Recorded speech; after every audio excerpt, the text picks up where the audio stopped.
It's Sunday, August 3rd, 2025, and I'm just chilling. Not really up to much this afternoon. Just kind of letting the time pass. Pretty much doing the same thing that I did yesterday. Just kind of going through the lists, the feeds, social media, just seeing what the swamp is up to. Actually, first, before I get into that, I changed my YouTube banner today. Where is it? Here it is. Check this out. And it's on desktop, obviously, because I'm on the computer, but that's what it looks like up top. The swamp. Actually, here, I'll show you what the entire image looks like. Let me bring that one up. Open with my old school photo gallery. Here we go. Bam.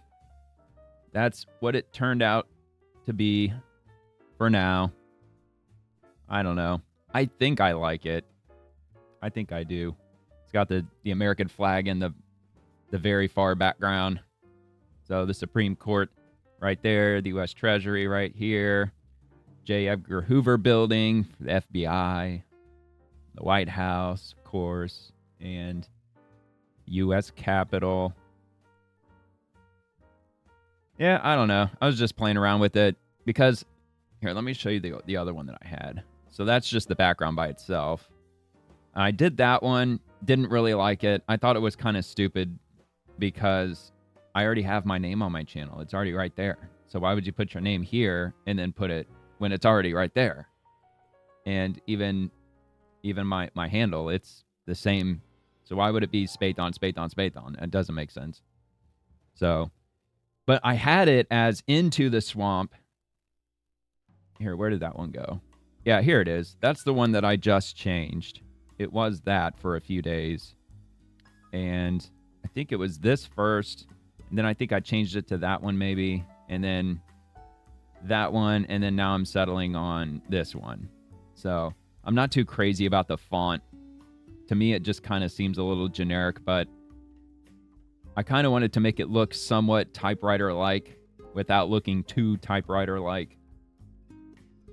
Because you know the swamp, it's all about the documents, the files, the classified shit, all the top secret shit. Anyway, yeah, that's what I came up with. That's what I was working on for like the last hour or so.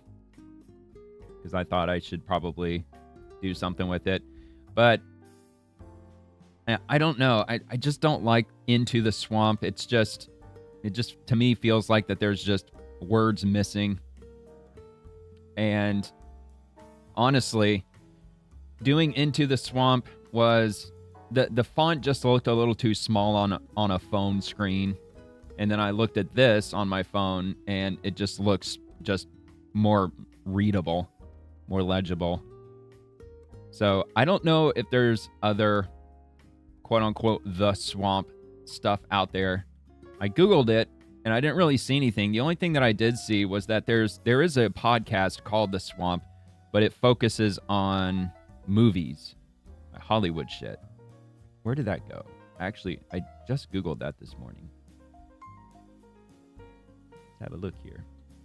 Oh, and by the way, my plan tomorrow is to try to get a couple more background music tracks. I'm digging this jazz. I'm actually liking this like piano, coffee house kind of deal. If you have any recommendations, leave a comment. I'm really into synthwave also. I've always been into electronic EDM kind of music, which is kind of strange for a conservative, I'll admit that. But I have been going all the way back to 2004. I've always been into that style of music. It used to be into trance music, actually. That Euro trance before EDM was really even a thing here in the US. Then, of course, the genre got more or less hijacked by pop culture, and they threw a bunch of rap nonsense into it, and they kind of made it more or less into some weird form of a monstrosity. Anyway, there are some good synthwave tracks out there that are quote unquote no copyright that you can use for any video. I don't know. I just don't think that it really fits. Maybe it does though. I mean, the swamp. It's a dark place. It's the establishment, the deep state. So I don't know. Maybe it sees most of synthwave. It's kind of comes off as a little bit too upbeat. There is dark synthwave. Maybe I should look for that. I should look for some dark synthwave. Just something that sounds ominous. Either it's lighthearted, whimsical, coffee house, jazz, piano style music, or it has to be something dark and ominous, like Blade Runner or something. I don't know. What do you think? Maybe I will. Maybe I'll give that a go. I don't want to make it unpleasant on the ears. Besides, the background music, it's not really intended to be enjoyed per se. It's just something in the background if I'm reading something. That way I don't have to constantly talk while I'm trying to read, because I'm not very good at doing that, reading and talking about something else at the same time. So, such as today, you'll probably hear me sit here quietly for 20, 30 seconds or a minute or 2 minutes as I read stuff. Because this video, it's just going to show me just going through the Congress members, and let me show you what else I got. And also cabinet and top officials. I've got all the cabinet and top officials, the congressional committees. I've got all them. And the Congress members, obviously not all of them, but it's a work in progress. I'm getting there slowly but surely. Plus the government. So I'm just going to go through those lists. The Congress members one is probably going to be the most active for today, because after all, this Sunday, and the House of Representatives, they went on recess. When was it? On July 25th or 26th, somewhere around there. At the end of July. That's when Congress went on recess. Or not Congress, but the House did. I think the Senate's still there. Unless they just adjourned. Maybe they just adjourned. Not sure. But they were busy last night. Somewhat. There were some more confirmations last night. Some more civilian confirmations that took place, which I'm not going to go over right now. I'll go over this evening when I do my evening video. And again, I'm still not solid 100% as to if I'm going to do this daily upload over the weekend. This weekend I am, because I honestly just don't have much going on this weekend.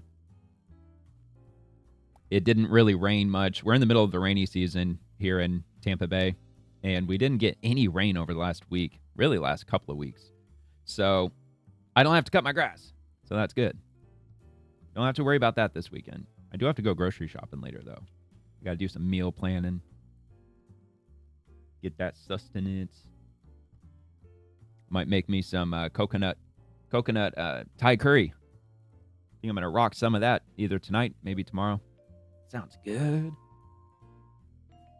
Get some chicken tikka masala. Some good stuff. Made all from scratch. Or as scratch as I can get. As scratch as Aldi will offer. All right. Well, anyway, without wasting any more time. Dude, my arm is sore. I went to the shooting range yesterday. You can check out my ex. The same at Spathon. Brought her. And yeah, where's that picture? Yeah, here it is. Went to the shooting range yesterday. It's the first time I've been in like a year. It was a long time. Went with a buddy of mine. That one is not his. His is like off over there. But yeah, I was using Betsy. That's what my daughter named my rifle. She gave it the name Betsy, like Betsy Ross, you know. Haha. It was fun. It was good times. Had it all the way down at the end of the range, and it was 25 yards. That's the farthest that the range goes, unfortunately. I really wish they had a much longer one. But I live in the middle of a major metropolis, and they don't really have much room for outdoor shooting ranges. Not in the most densely populated county in the state. Almost twice as densely populated as the number 2 most densely populated county in the state. So, yeah, we've been trying to get a couple of days. It's really hard to sync up my buddy's schedule, like my buddy who likes to go shooting, because he owns his own business, so he's pretty much constantly working at that. But we tried last February to go up to the Ocala National Forest because they have a free outdoor shooting range out there. which I would have absolutely loved, man. I even got one of those tripods for my rifle. Like, I was buying equipment in hopes we were going to go up there because I was hoping to do some longer distance because I haven't done long distance shooting before. I want to give it a try, man. I want to see if I can hit the target from 100 yards away, 300 yards away. But yeah, not wasted. I can't say that because I wasn't just shooting at the hip, just fucking around like I wasn't playing that stupid shit. This dude next to me was doing that. He's trying to impress this girl that he had with him, which I thought was kind of hilarious. He was pissing me off there for a minute because he was rapid firing his handgun and some of his shitty ass steel cartridges were flinging over into my booth and like bouncing off the wall. One of them even clinked off my rifle while I was lining up for a shot. But I mean, what are you gonna do? What am I gonna tell him? Would you mind not shooting, please? I mean, whatever. But yeah, he was kind of being a dick, which was kind of funny because he only put his target at like like 5 yards, like 5 or 6 yards away. That was funny. That was funny, but I was in the zone. I was very carefully trying to shoot. Like, I was there for maybe an hour and a half, and I shot about 150 rounds in total. So, because, man, rounds ain't cheap. You get them in bulk. Where are they at now? What are rounds right now? They're below 50 cents, I would hope, right? I would at least hope so. I don't know. I actually haven't checked in a while. Let's take a look here. I don't know.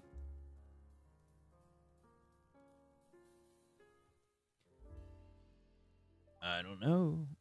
That's where I usually get from Palmetto State Armory. And then Cheaper Than Dirt. Cheaper Than Dirt's another one that I've shopped before. But I'll check out Palmetto. I think I've gotten fair deals from them before. Yes, I'm at least 18 years old. Whatever. It's going to ask because I opened incognito. So it doesn't know. 90. Okay, here we go. 50 cents a round. Damn, man. 50 cents a round. There's 43. 43 cents a round. I mean, compared to back a few years ago, I mean, it's not horrifically bad. Where's that 30 cents, dude? Where's that 35 cents? Some of that shit. Yeah, if you buy 5,000 rounds, drop like $1,000. I ain't got that kind of money. Hell no.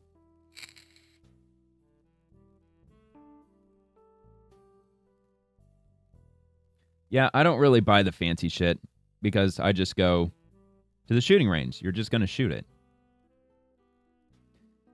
But I do have some. I mean, I've got hollow points. I've got some other. I have a couple of types. I do have some of this frontier stuff.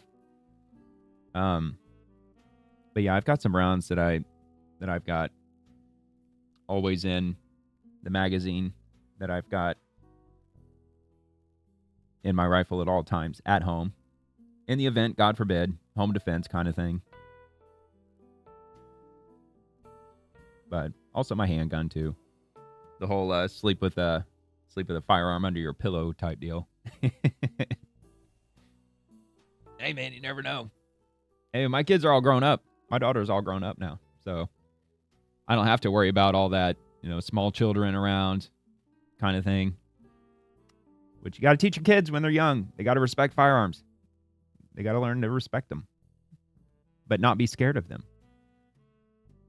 50 cents. I mean, it's not too bad. 42 cents. Bulk, 55 grain, 200. What is that? 500 rounds? Yeah, 500. 4.7. That's a pretty good review. 4.7.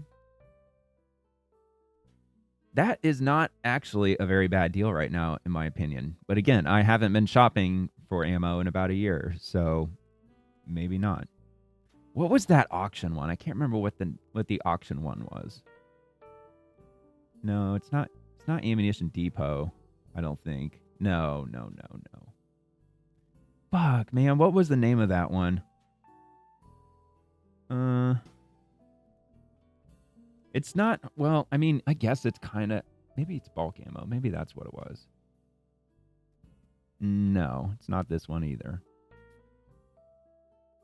Yeah, if you know any good ammo sites where you can get cheap ammo without buying thousands and thousands of rounds, like 500 rounds, maybe if the price is good enough, maybe 1,000 rounds.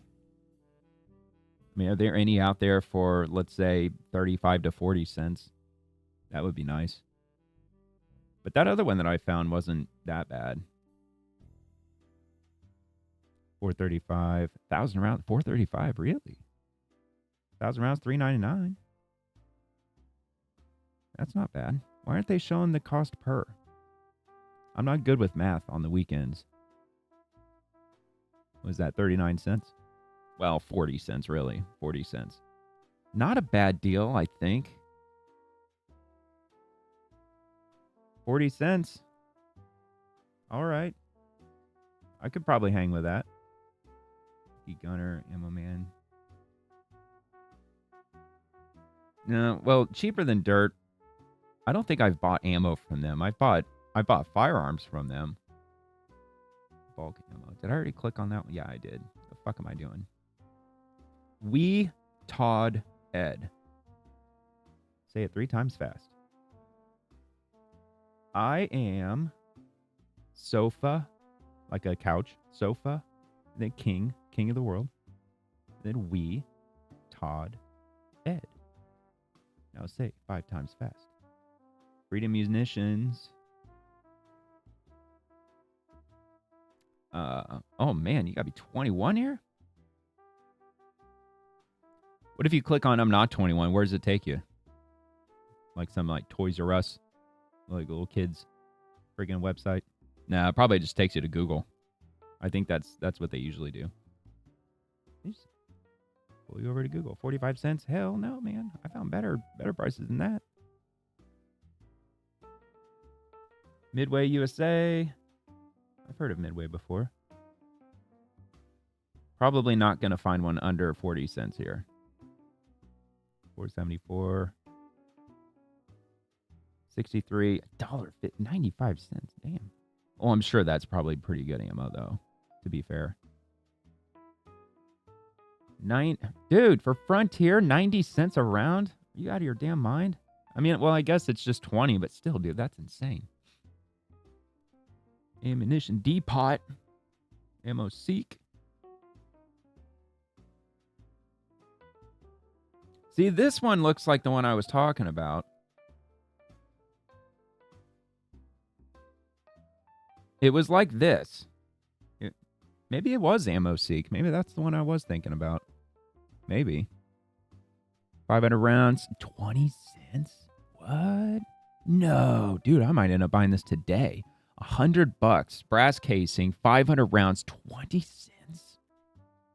No shit. On ugly bullets. Y'all seeing this? What's the catch? What's the catch, man? 49% off? Ugly bullets, limited quantity, of course. Effective price 36 cents after shipping. Really, man? They're going to charge you that much for shipping? I mean, I know that they upcharge because it's hazardous material or whatever, but come on. That's the fucking catch right there.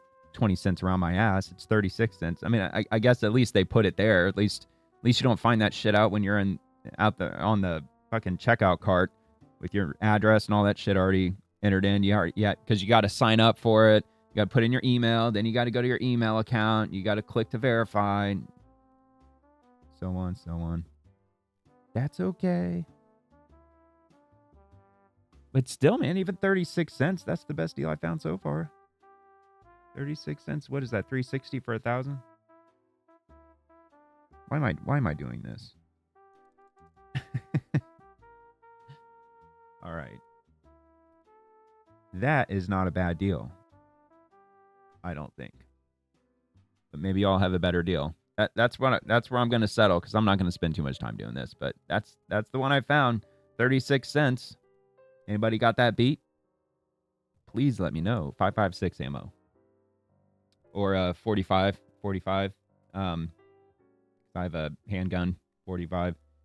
I need some more ammo for that. Also, 22. That's the rifle that my daughter uses. Little 22 rifle. And 12 gauge, of course, I gotta have a 12 gauge, but I got plenty of that. I've got over I mean, most people would probably say that it's not a lot, but I've got, I think, 100, 150 some odd buckshot, and then maybe 20, 25 slug cartridges.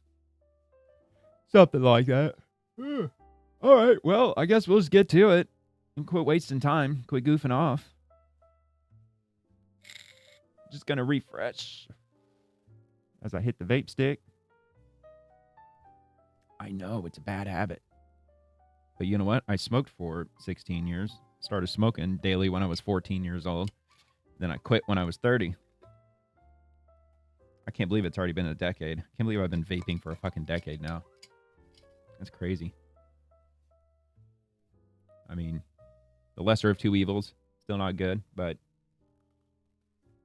All right, well, what the hell is this? Sheldon White House. That means Democrat. House, I think. Did I get it finally? Is it House? No, Senate. Dude, I keep fucking forgetting. Senator. It's right there in his fucking name, dude. Look. Sen White House. I mean Senator. I'm trying to get used to it. You'd think that I'd be used to it by now because there's only 4 of these icons. There's House Democrats, there's House Republicans, then there's Senate Republicans, Senate Democrats. So I'm trying to get used to it. Anyway, Epstein scam. Never been on Epstein's plane. Wasn't told I'm in Epstein's files or Epstein files. Forget Epstein. Obama coup. Never drew a naked woman birthday sketch for Epstein. Never had the privilege of visiting Epstein's island. Oh, man, dude. I think the left is incapable of being funny. Man, it wasn't even really clever. Too much. Too jumbled. Too hard to read. In his own words. Oh, this was reposted by Carlos A. Jimenez. Senior Hamas terrorist Ghazi Hamad admits the recognition of a Palestinian state is one of the fruits of October 7th. Don't let terror collect its reward. Yeah, okay. Release the files, Donald. Release the files. 19 hours ago, attention, Senator Chuck Schumer. Senator crying Chuck Schumer is demanding over $1 billion in order to approve a small number of our highly qualified nominees. How is that not fucking blackmail, man? Or extortion or some shit. Yeah, see, look at that. Political extortion. Thank you. That is fucking extortion. Well, we'll confirm them for $1 billion. For $1 billion for fucking what, man? $1 billion for what? They just passed the big, beautiful bill. If you needed to allocate $1 billion into something, why the fuck didn't you bring it up back then? Probably because it's for absolute lunacy. It's for a bunch of brain-dead retardation. $1 billion worth of brain-dead retardation. So anyway, to approve a small number of our highly qualified nominees who should right now be helping to run our country. This demand is egregious and unprecedented and would be embarrassing to the Republican Party if it were accepted. Yeah, it would be. It is political extortion by any other name. Tell Schumer, who is under tremendous political pressure from within his own party, the radical left lunatics, to go to hell. Do not accept the offer. Go home and explain to your constituents what bad people the Democrats are and what a great job the Republicans are doing and have done for our country. Have a great recess and make America great again. I tend to agree with that. It sounds like that the president is going to end up doing recess appointments. I think that's what the Republicans are going to wind up doing. I mean, I can't say I'm crazy about that precedent, but what the fuck else are we going to do? Democrats are stonewalling, and that's really not helping them, man. Matter of fact, while I'm on that subject, let me bring this up. I'm saving this for later, but I'll bring it up right now. Let me see where I got that from. I hope I saved it. I think I did. Please, Eldon. Oh, no, maybe I didn't. Oh, shit. Oh, no. Maybe I didn't say... I thought I bookmarked that. Maybe I didn't. Benny Johnson. All right, well, I guess I didn't. Maybe I'll just have to check my phone. I thought I fucking... One sec. I can't remember the name of this dude. He was an advisor for Bill Clinton and Hillary Clinton, and he posted a banger talking about. See, maybe I liked it. Talking about how Democrats' approval right now is in the toilet, and they're essentially being psychotic by not approving these nominees, and that it's such a petty thing to get hung up on, that this is just common basic procedure. And by obstructing the progress of government with this new administration, they are making a massive misstep. He's basically saying like, dude, your approval ratings are just horrendous right now, and this is your big plan. How is this helping anybody at all? How are you going to brag about this to your constituency when you come up for re-election? I kind of agree with that, and I thought I freaking liked it, and now I probably won't be able to find it. No, let me do. Because I don't think I replied. Maybe I liked it, though. I don't think I did. Come on. Rep. No. Damn it. Well, maybe I'll come across it later. Maybe... I mean, it was probably about 5 or 6 hours ago, so maybe there's a chance. I doubt it, because 18 minutes ago, 21 minutes ago, I think it's probably scrolled off of this list by now. But anyway. The dude's name I've never seen that dude's name before. I know he lives in Miami Beach. He's a Democrat. He advised Bill and Hillary Clinton back in the day. Kind of heavy set. I think he's kind of a techie kind of guy. So, congratulations, Congressman Molinaro. Confirmed Mark Molinaro as Federal Transit Administrator. There you have it. And I will bookmark that for later. I'm trying to catch as many of these confirmations as I can, even though I'm sure there's probably fucking hundreds of them. I don't want to do a show where it's just constantly... They've been confirmed too. NY21 is home to tens of thousands of incredible small businesses, which are the engines of our local economy. Today, we stopped by Main Street Ice Cream Parlor in Chestertown in Warren County. What an amazing gym.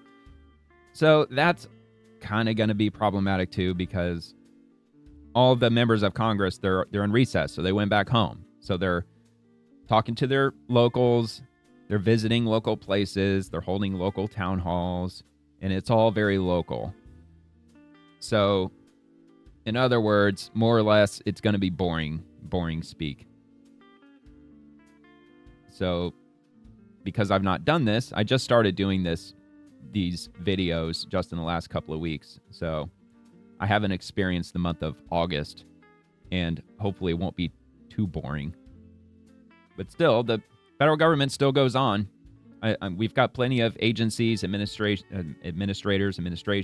got the top officials. So, North Carolina's economy secured $19.46 billion in corporate investments this year, surpassing all of 2024. Holy shit, man. Just a little bit over halfway through this year, too. Look at that, North Carolina. You got Amazon to cough up $10 billion for your state. Sweet. $8 billion for Toyota? Really? Toyota? Rock on. Jet Zero? I've heard of Net Zero. Remember that like they pretended that they had insanely fast dial-up internet, but at the end of the day, it was exactly that. Dial-up. Net Zero. Blast from the 2000s. Jet Zero. So Novo, Nordisk, Natron Energy, Fujifilm. Fujifilm, they're still a thing. $1 billion. So that's good news for North Carolina. Biogen is the latest entrant in North Carolina's corporate investment surge. Dude, Western North Carolina, I know with Hurricane Helene, I know a lot of devastation happened. But after it's all cleaned up, Western North Carolina is gorgeous, man. It's beautiful out there. Right out there on the edge, out by the Smokies. Where, what was that? Klingman's Dome? Is that what it's called? I think that's technically, I think, in Tennessee, though. Senator Chris Van Hollen, Republicans earlier today said they supported my effort in the Appropriations Committee requiring DOJ to report to Congress on the Epstein files. So I'm bringing that effort to the floor for a vote. Let's see what happens. Probably more of nothing. But when he says Republicans, he used it in the plural form, so that could mean just 2 out of all of them. I don't know. Let's see. Where is my earbud?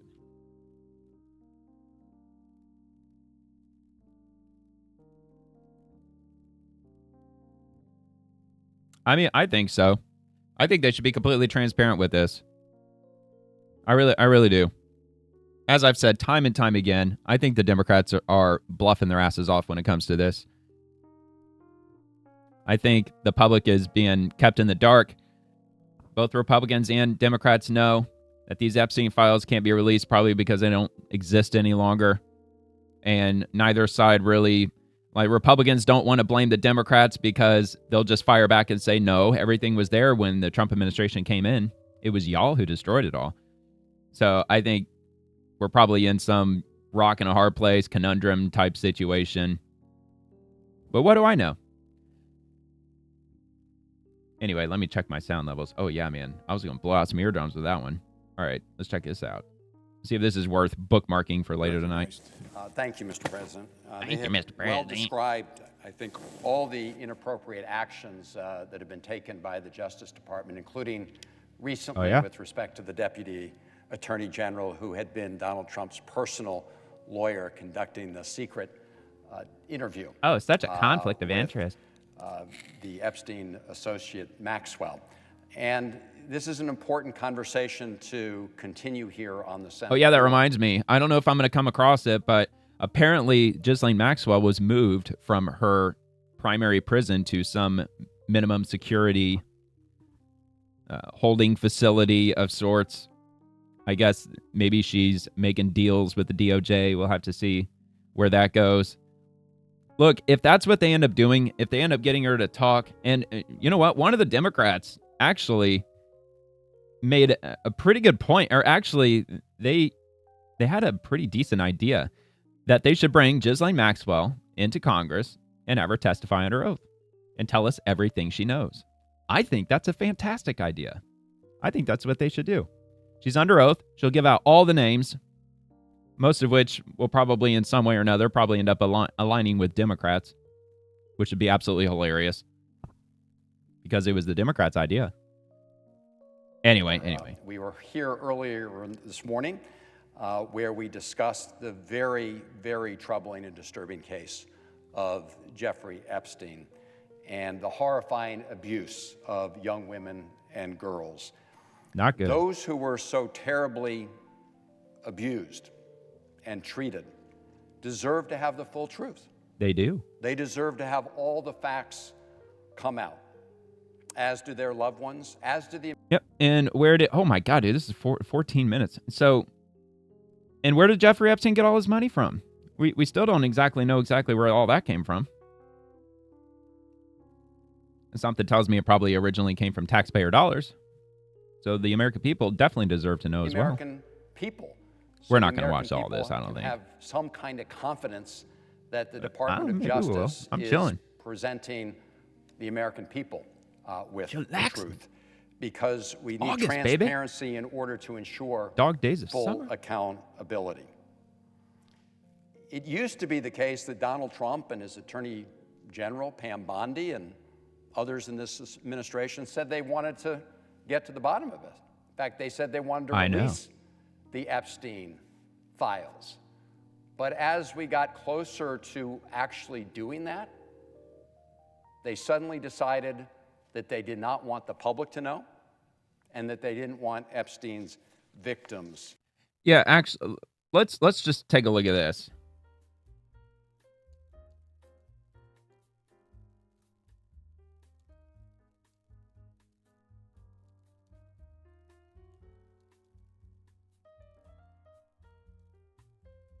Just curious to see what Grok might answer, or what its answer might be.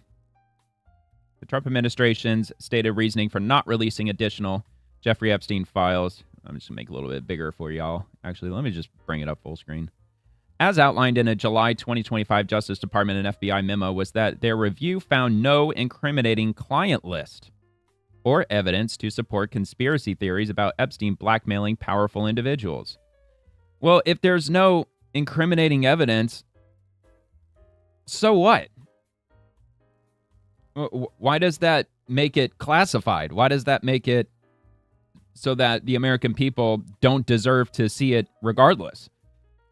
If there's no incriminating information, then that would be all the more reason to make it public. I mean, why the hell would you hold the information back anyway? He wasn't a government operative, at least that's what they're telling us. One of the conspiracies was that he was an intelligence asset, supposedly. So why not just give us the information if there's nothing incriminating? I don't understand that. They concluded that further disclosure was not warranted, citing the need to protect the privacy of Epstein's victims and witnesses. Okay, I think we would all be okay with that, including Democrats, if you do just redact the specific names of the victims. That should go without saying. That's not what we're looking for. That's not what Democrats are demanding either. We're not demanding that you give us all the names of these poor young ladies that were victimized when they were underage, as well as the presence of sensitive materials such as child abuse content in the files. Of course, we're not asking for that either. We don't want horrific imagery. We don't want videos. We just want the black and white documents. What do y'all have? And if it turns out to be boring as hell, then fine. It's boring as hell. The administration also noted that releasing grand jury testimony was restricted by legal constraints. You know what? Also, what people were also bringing up was the fact that, okay, they have all this abuse content, and numbers were thrown around. I think that the consistent number was that there were around 1,000 victims under Jeffrey Epstein. So is it the DOJ's position? Is it the FBI's position that Jeffrey Epstein solely only and by himself abused 1,000 women? Are they trying to say that nobody else went out there? Because, I mean, they say that there's no Epstein list. There's no client list. So it sounds like it's the federal government's position that Jeffrey Epstein, by himself, abused 1,000 women. That sounds psychotic. I mean, nobody believes that. Anyway, so let's see here. The administration also noted that releasing grand jury testimony was restricted by legal constraints. Yeah, I mean, that should go without saying. I've been on the grand jury before. I served on the grand jury in 2023. Yeah, it had to have been 2023. Dude, time is flying like fucking crazy. But yeah, I served on the 6th Judicial Circuit for the state of Florida on the grand jury for 7 months. And we indicted 17 people for murder.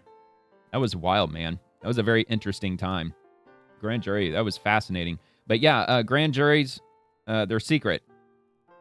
Their hearings are secret. Everything's secret. So you're not going to get grand jury testimony. That's just not going to happen. Only in really extreme circumstances would they even consider doing that. So when they said that, when Trump came out and said that, in the back of my mind, I was thinking, yeah, that ain't going to happen. We're not going to get that. Restricted by legal constraints, as a federal judge in Florida denied their request to unseal such records, citing state guidelines on grand jury secrecy. Yep, state of Florida, grand jury, secret. Additionally, Trump expressed concerns about the potential for phony stuff in the files to unfairly harm innocent people, emphasizing a selective approach to releasing only, quote, credible, unquote, information. I mean, phony stuff. What, just conspiracies that are mentioned in it? And yeah, I understand he might be concerned with the mainstream media and Democrats and others taking the information that they release and spinning it and framing it in such a way that they might say, well, this could have been Trump, or that could have been Trump, or this could have been Trump. Sure, it's possible. Of course, that's all they do anyway. Yeah, it's just frustrating. Oh, wait, where the hell did it go? Oh, yeah, here we go. To know. And so now they've decided not to be forthcoming. The obvious question is, what are they hiding? And that is why we took to the floor earlier today to say, release the damn Epstein files. We've learned just in the last 48 hours that at some point along the way, the FBI redacted Trump's name from the Epstein files. We had learned that his name was very likely in those files, and we also know that the Trump administration asked the FBI to do a search of his name in the files. We now know that his name was redacted from those files at some point along the way by the FBI.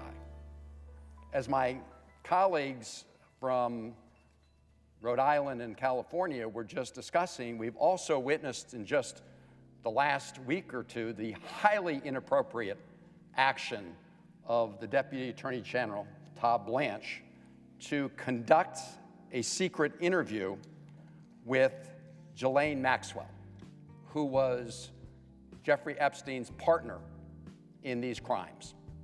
Well, why didn't they interview her in the first place? When he was asked at his confirmation hearing, apparently the DOJ never talked to her about whether he had a continuing duty of loyalty and confidentiality to Donald Trump. Oh, come on. His response was yes. Come on. As the former personal attorney of Donald Trump, are you sure about an ongoing duty of loyalty and confidentiality? Clearly, that duty of loyalty and confidentiality to Donald Trump puts him in direct conflict with the interests of the truth and the people of the United States when it comes to President Trump. So it was highly inappropriate that he held that interview. As a senator from California just pointed out, he excluded from that interview lawyers that had been working on this case for a long time. It is also a fact by at least many reports that he, Todd Blanche, has a very close personal relationship with the lawyer for Ms. Maxwell. And so this thing stinks to high heaven. And one thing, at the end of the day, why would you have a problem with her talking to the DOJ? They've already spoken to her for 2 days. Apparently, she's got, credible. It's her words. She's serving 20 years, so she could just be blowing smoke up their asses, possibly. Or perhaps they actually do have the files and they're corroborating with what she's telling them, and they're like, oh wow, yeah, she's actually got something. There's something to it here. But she's obviously given them something because they took her out of the facility that she's been imprisoned in, and they've moved her. So obviously they've got something going on. I don't know if I'd say a trick up their sleeve or anything, but it sounds like the DOJ might be moving forward with possibly testimony from Ghislaine Maxwell. We'll just have to see. I might give this another minute. Is this getting boring? Of this secret interview that was just conducted. Release the transcripts. According to all reports, they gave... Release the transcripts of Ghislaine Maxwell talking to the DOJ? Yeah, absolutely. I think they should. And of course, redact the victims' names. Redact the victims' names. That's not what we're asking for. Immunity, proper immunity. Look, they all know what we want. We want the names of the clients. And for them to say there's no client list, that's complete bullshit. Absolute bullshit. Didn't they release the flight logs, though? I remember looking at a list of flight logs. Weren't they the ones that have, like, Bill Clinton and Bill Gates and all that?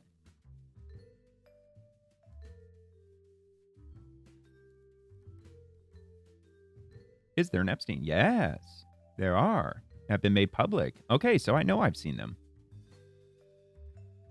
Most detailed. Logs were entered as exhibits. Oh, okay, so it was during Ghislaine Maxwell's trial. That's when they made the flight logs, or when they saw the light of day.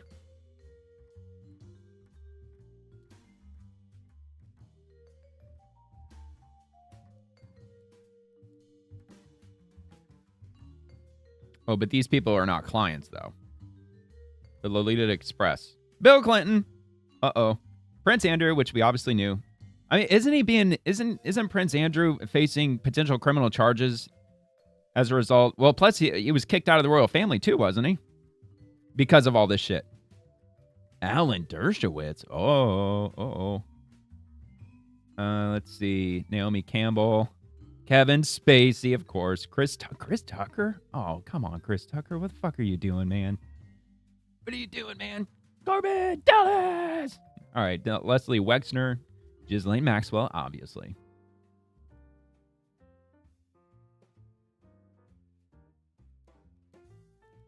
Well, of course there's more names. I'm just... Come on, give me some more. Give me some more. Donald Trump! Uh-oh. Oh, no. Listed on at least one flight in 1997 from Palm Beach to New York, as noted in logs released in court documents. But wait a minute, from Palm Beach to New York? That's not going to Epstein Island. Robert F. Kennedy Jr. Uh-oh. Itzhak Perlman. John Glenn. What?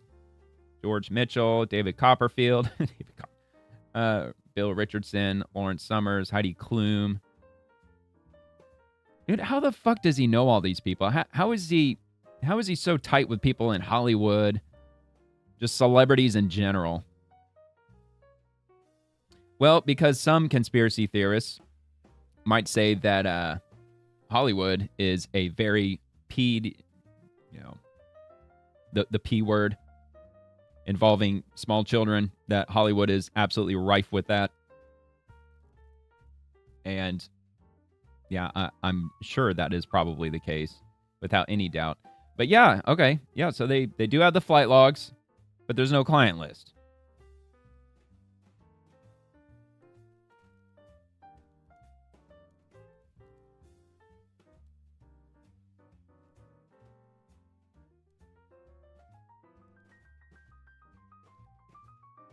Yes, there are flight logs for Epstein's private plane. Well, I know that. I'm talking about going to his island, though, including records of flights to his private island. These logs primarily from court documents. Okay, yes, we know.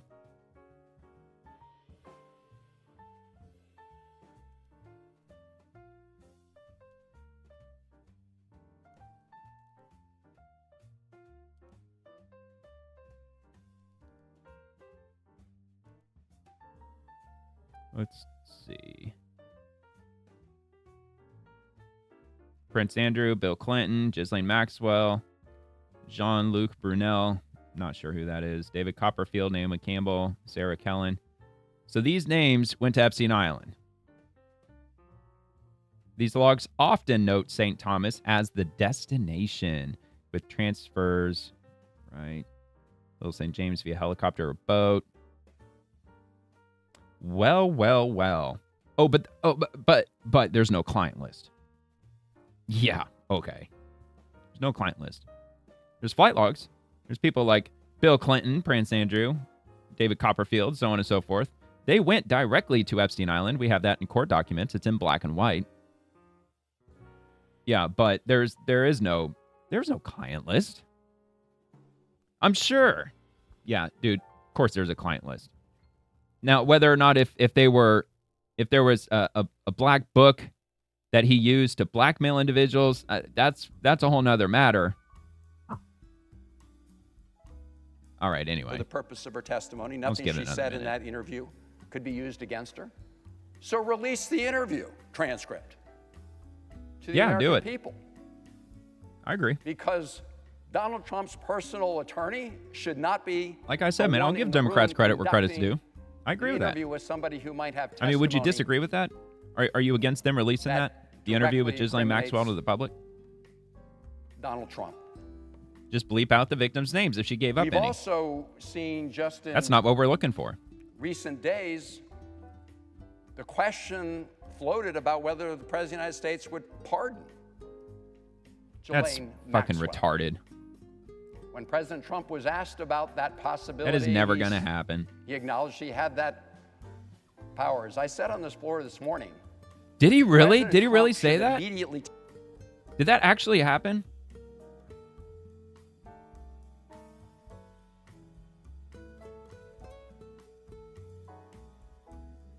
I got to look that up. Trump.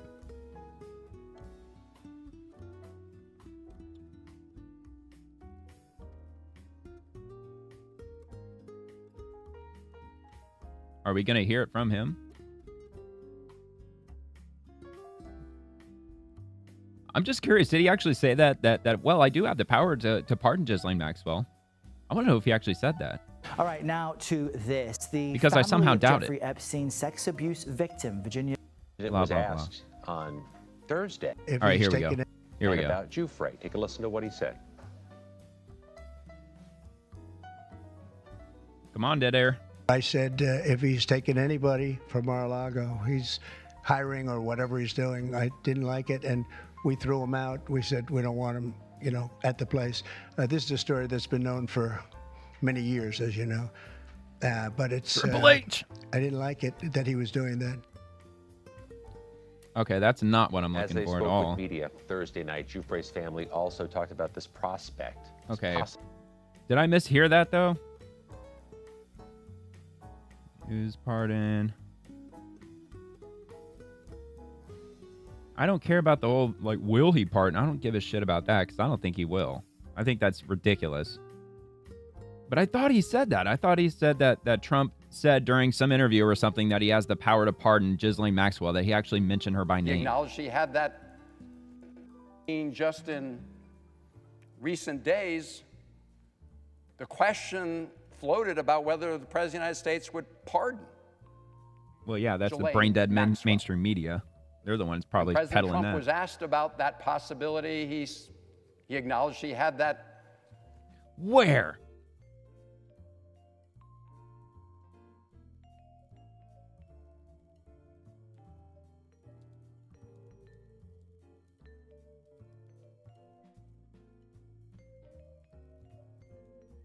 I'm not 100% clear on her first name. I know it's Ghislaine Maxwell. I just sometimes misspell it. Yes, President Trump was asked multiple times in July 2025 whether he would consider pardoning. No, see, that's not the question. The question isn't if he would consider it. Did he say, well, I have the power to do so? Who's serving a 20-year sentence? Trump repeatedly stated that he was allowed to do it, but had not considered it. All right, here we go. I'm allowed to do it, but it's something I haven't thought about. No way. See, I don't know if YouTube will actually bring this up or not.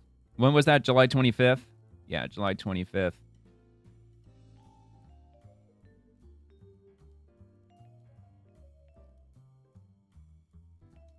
Or did the fake news media chop it up and make it sound like that he said that, but he didn't? We just saw that one, though, right? Didn't I just watch that one? Yeah, see, they didn't give us anything on that. It's a bunch of nonsense.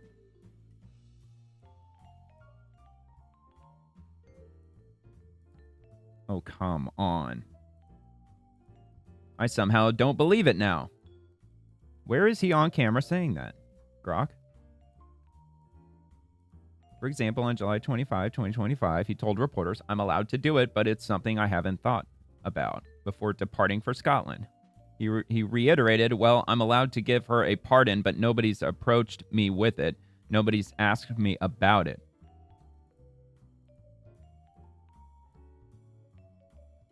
See, I don't think if I plug that into YouTube, I don't think that's going to give me anything.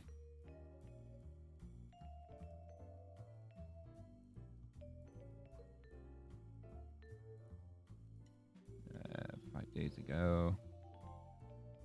Trump on possible. Okay, maybe this might be it. I just want to hear the clip, man. That's all. I just want to hear the clip. I just want to the news story for myself. Oh wait, all right. President Maybe they're going to lead with it. Can't seem to escape. For convicted. Well, all right, here we go. Well, I'm allowed to give her a pardon, but nobody's approached me with it. Nobody's asked me about it.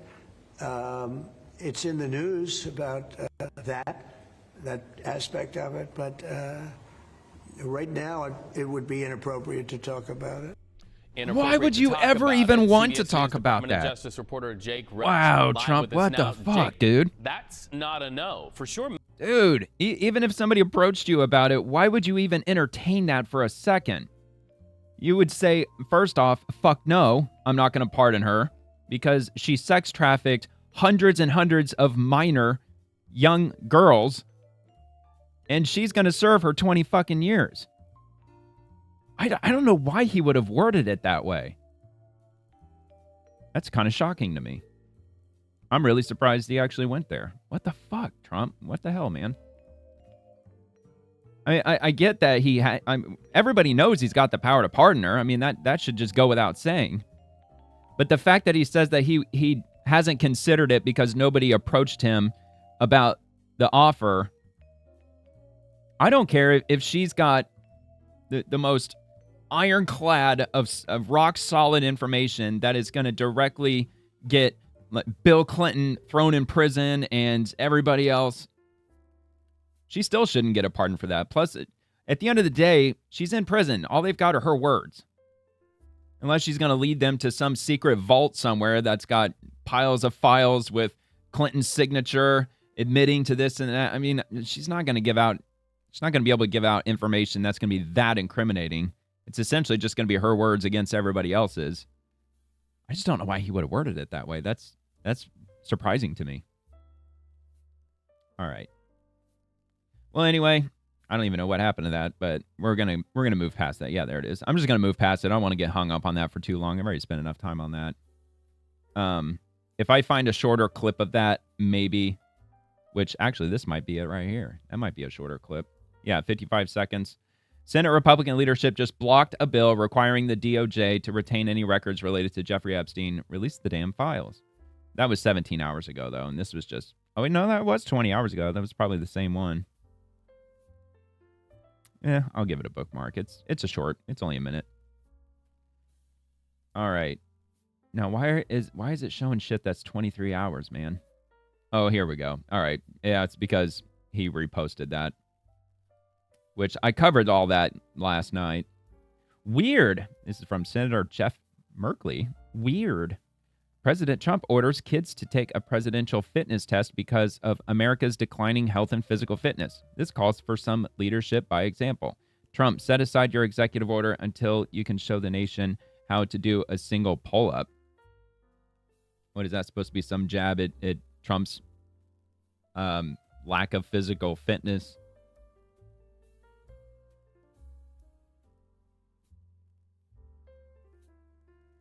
Obviously.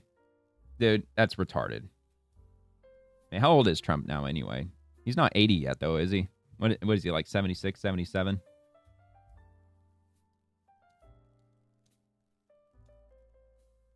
$78, maybe? Come on, Grok. It shouldn't take this long. 79. Okay. 79 years old. That's how old President Trump is. Dude, he's 79 years old. He ain't doing fucking pull-ups.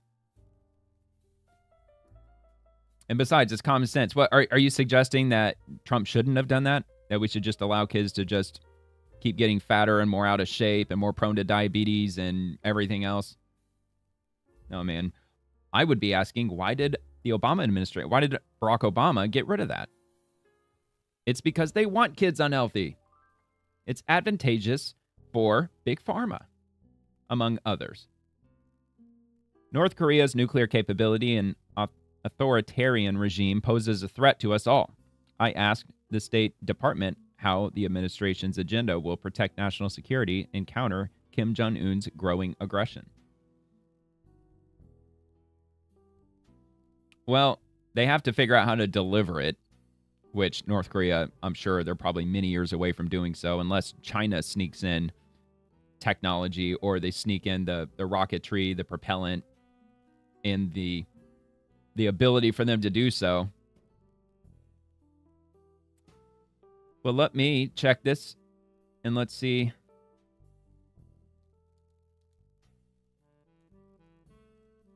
Hold on. What is the payload? No, what is the...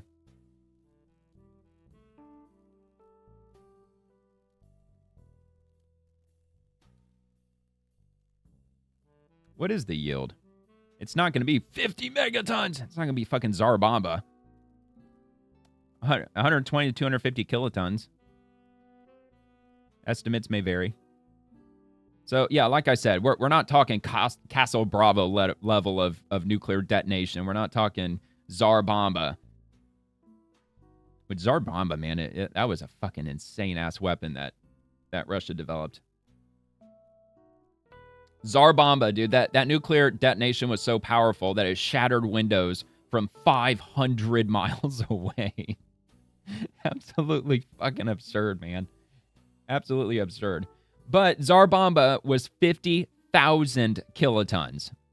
That was 50,000 kilotons. North Korea, we're talking 250. So not exactly the most damaging device ever created. Not to downplay its danger or its capability. I mean, 250 kilotons, that's nothing to fuck with, that's for sure. Because look, 16 times more powerful than the Hiroshima bomb.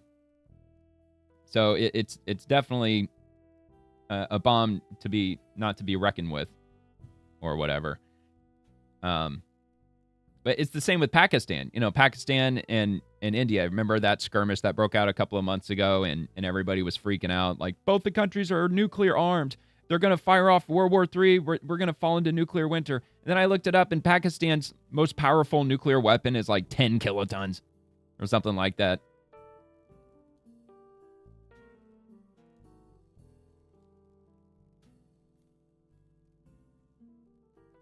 It's not much. And India's, I think, was in the hundreds. I think India's was comparable to North Korea's. They claimed a total yield of up to 40 kilotons for 5 devices. And yeah, Pakistan, they only have like a couple dozen. We're not talking thousands of nukes or anything like that. Not publicly disclosed. But estimates suggest, and this is Pakistan, most warheads range from 5 to 12 kilotons, with some longer range ballistic missiles possibly going up to 40 kilotons. And again, the most powerful one ever detonated, which was by the Soviet Union, was 50,000 kilotons. And Castle Bravo was 20,000, I think. I think it was 20 megatons, which was unintentional. It was only supposed to be like 6 or 7 megatons. But the scientists, they must have left a decimal point out in the wrong place or some shit. They fucked up on the math, and it turned out to be like extremely way more powerful than they thought. Uh-oh. Let's see. All right. Why do I keep clicking on that? I don't know why I keep going back to that. But anyway, I guess we'll hear it. We'll give this a listen. When was this? This was only an hour ago. Wait a minute. Are they testifying right now? I want to catch some of these oversight committees. I like watching them. Most people don't like watching them, but I enjoy watching them because, I don't intentionally hate watch them, but I've watched plenty of committees and confirmation hearings and the whole 9 yards, especially with the Trump impeachment and all that over the years, and I find myself hate watching it. It's funny because more often than not, I'm cheering on what the Republicans are saying because they're typically on the side of logic and reason and common sense. And then the Democrats are just throwing out the most insane lunacy, which is, it's very entertaining. It's very stressful. It's probably adding gray hairs to my head, but it's really become anyway. a country with, nuclear weapons. It is a nuclear state, so we have to recognize it as such. It's definitely different than what we've known North Korea to be even 20, 30 years ago, and especially during the Trump administration's. And who gave North Korea nukes? Let me guess. China. Well, who gave China nukes? Let me guess. Probably Russia. Now, how come we're not extremely heavily sanctioning China, even back when China was talking about giving nukes to North Korea? Because the intelligence community, they knew. They know everything. So they knew that nukes were going to find its way into North Korea. I'm just wondering. It's almost as if the deep state, the establishment, it's almost as if they want the blocked nations. They want our adversaries to have nukes because at the end of the day, they're a bunch of raving lunatics. They're fucking psychopaths, and they want the world to be depopulated down to 100 million people. That's what they want. That's what these elitists want. These deep state actors, this like global world order type individuals. And that's one way to get the population down. First term. So I hope that we can continue to talk about North Korea in a sense that we need a complete and secure civic, a complete, verifiable, irreversible denuclearization of North Korea. So Now, with regard to Iran, we bombed their nuclear facilities. We took them out, bunker busters and everything. So we've got the ability to do the same to North Korea. Why don't we do it to North Korea? Because Iran, they had the backing of Russia, or they do. They have the backing of Russia, maybe not as strongly as they once did, because I believe Russia did come out around that time when we did that, and that Russia wasn't, like, they basically told Iran that we're not going to intervene, we're not going to help you out. Like, we got too much going on already. But what about North Korea? What if we were to do the same thing? What if we took out all of North Korea's nuclear facilities? We absolutely have the ability to do that. I'm just wondering why we haven't. Is it because China, maybe they've said that if you do that, we will absolutely declare war against you? Maybe it's that serious. I honestly don't know. But after seeing what they did in Iran, why not just do the same thing in North Korea? Just take out little rocket man's rockets. Can you talk to us about how does the America First agenda define or prioritize this objective? Thank you, Congresswoman, for that question. The president uses all available tools on each of these problem set issues. So I won't speak in specific details about perhaps our future approach to North Korea, but I can assure you that we're very concerned about their nuclear capability, their missile capability, and the threat and the destabilizing effect that can have on the region. Can you then talk about maybe, not specifically, but some diplomatic or economic strategies under consideration, such as like America First Opportunity Fund, to move closer to reaching that goal? Thank you, Congresswoman, for your question. God, it's so annoying that she says that. There's some of these bureaucrats or officials. They'll get up there and they'll say that every single time. Thank you for your question. Thank you for your comment. Thank you for, dude. Just get to it. And we'll be able to use that for a number of different issues. It'll be a consolidated fund that, whether we're using it for foreign assistance, disaster assistance. Really, it's going to be a very flexible and multi-purpose fund. There may be opportunities to use it on this issue. What about when you talk about multi-purpose? Or they can use that money to give to, I don't know, the flood victims of Texas or Western North Carolina, or maybe even the Pacific Palisades, or maybe Hawaii and Lahaina. Areas. Can rather you than just also allocate that entities. Fund for other activities to counter North Korea's illicit activities and support defector communities or expose human rights violations?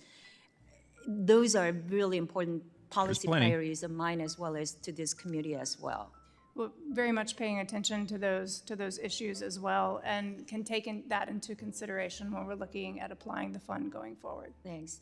All right. Well, that was not really a whole lot. I think I'm just going to avoid that bookmark, because we didn't really get anything out of that.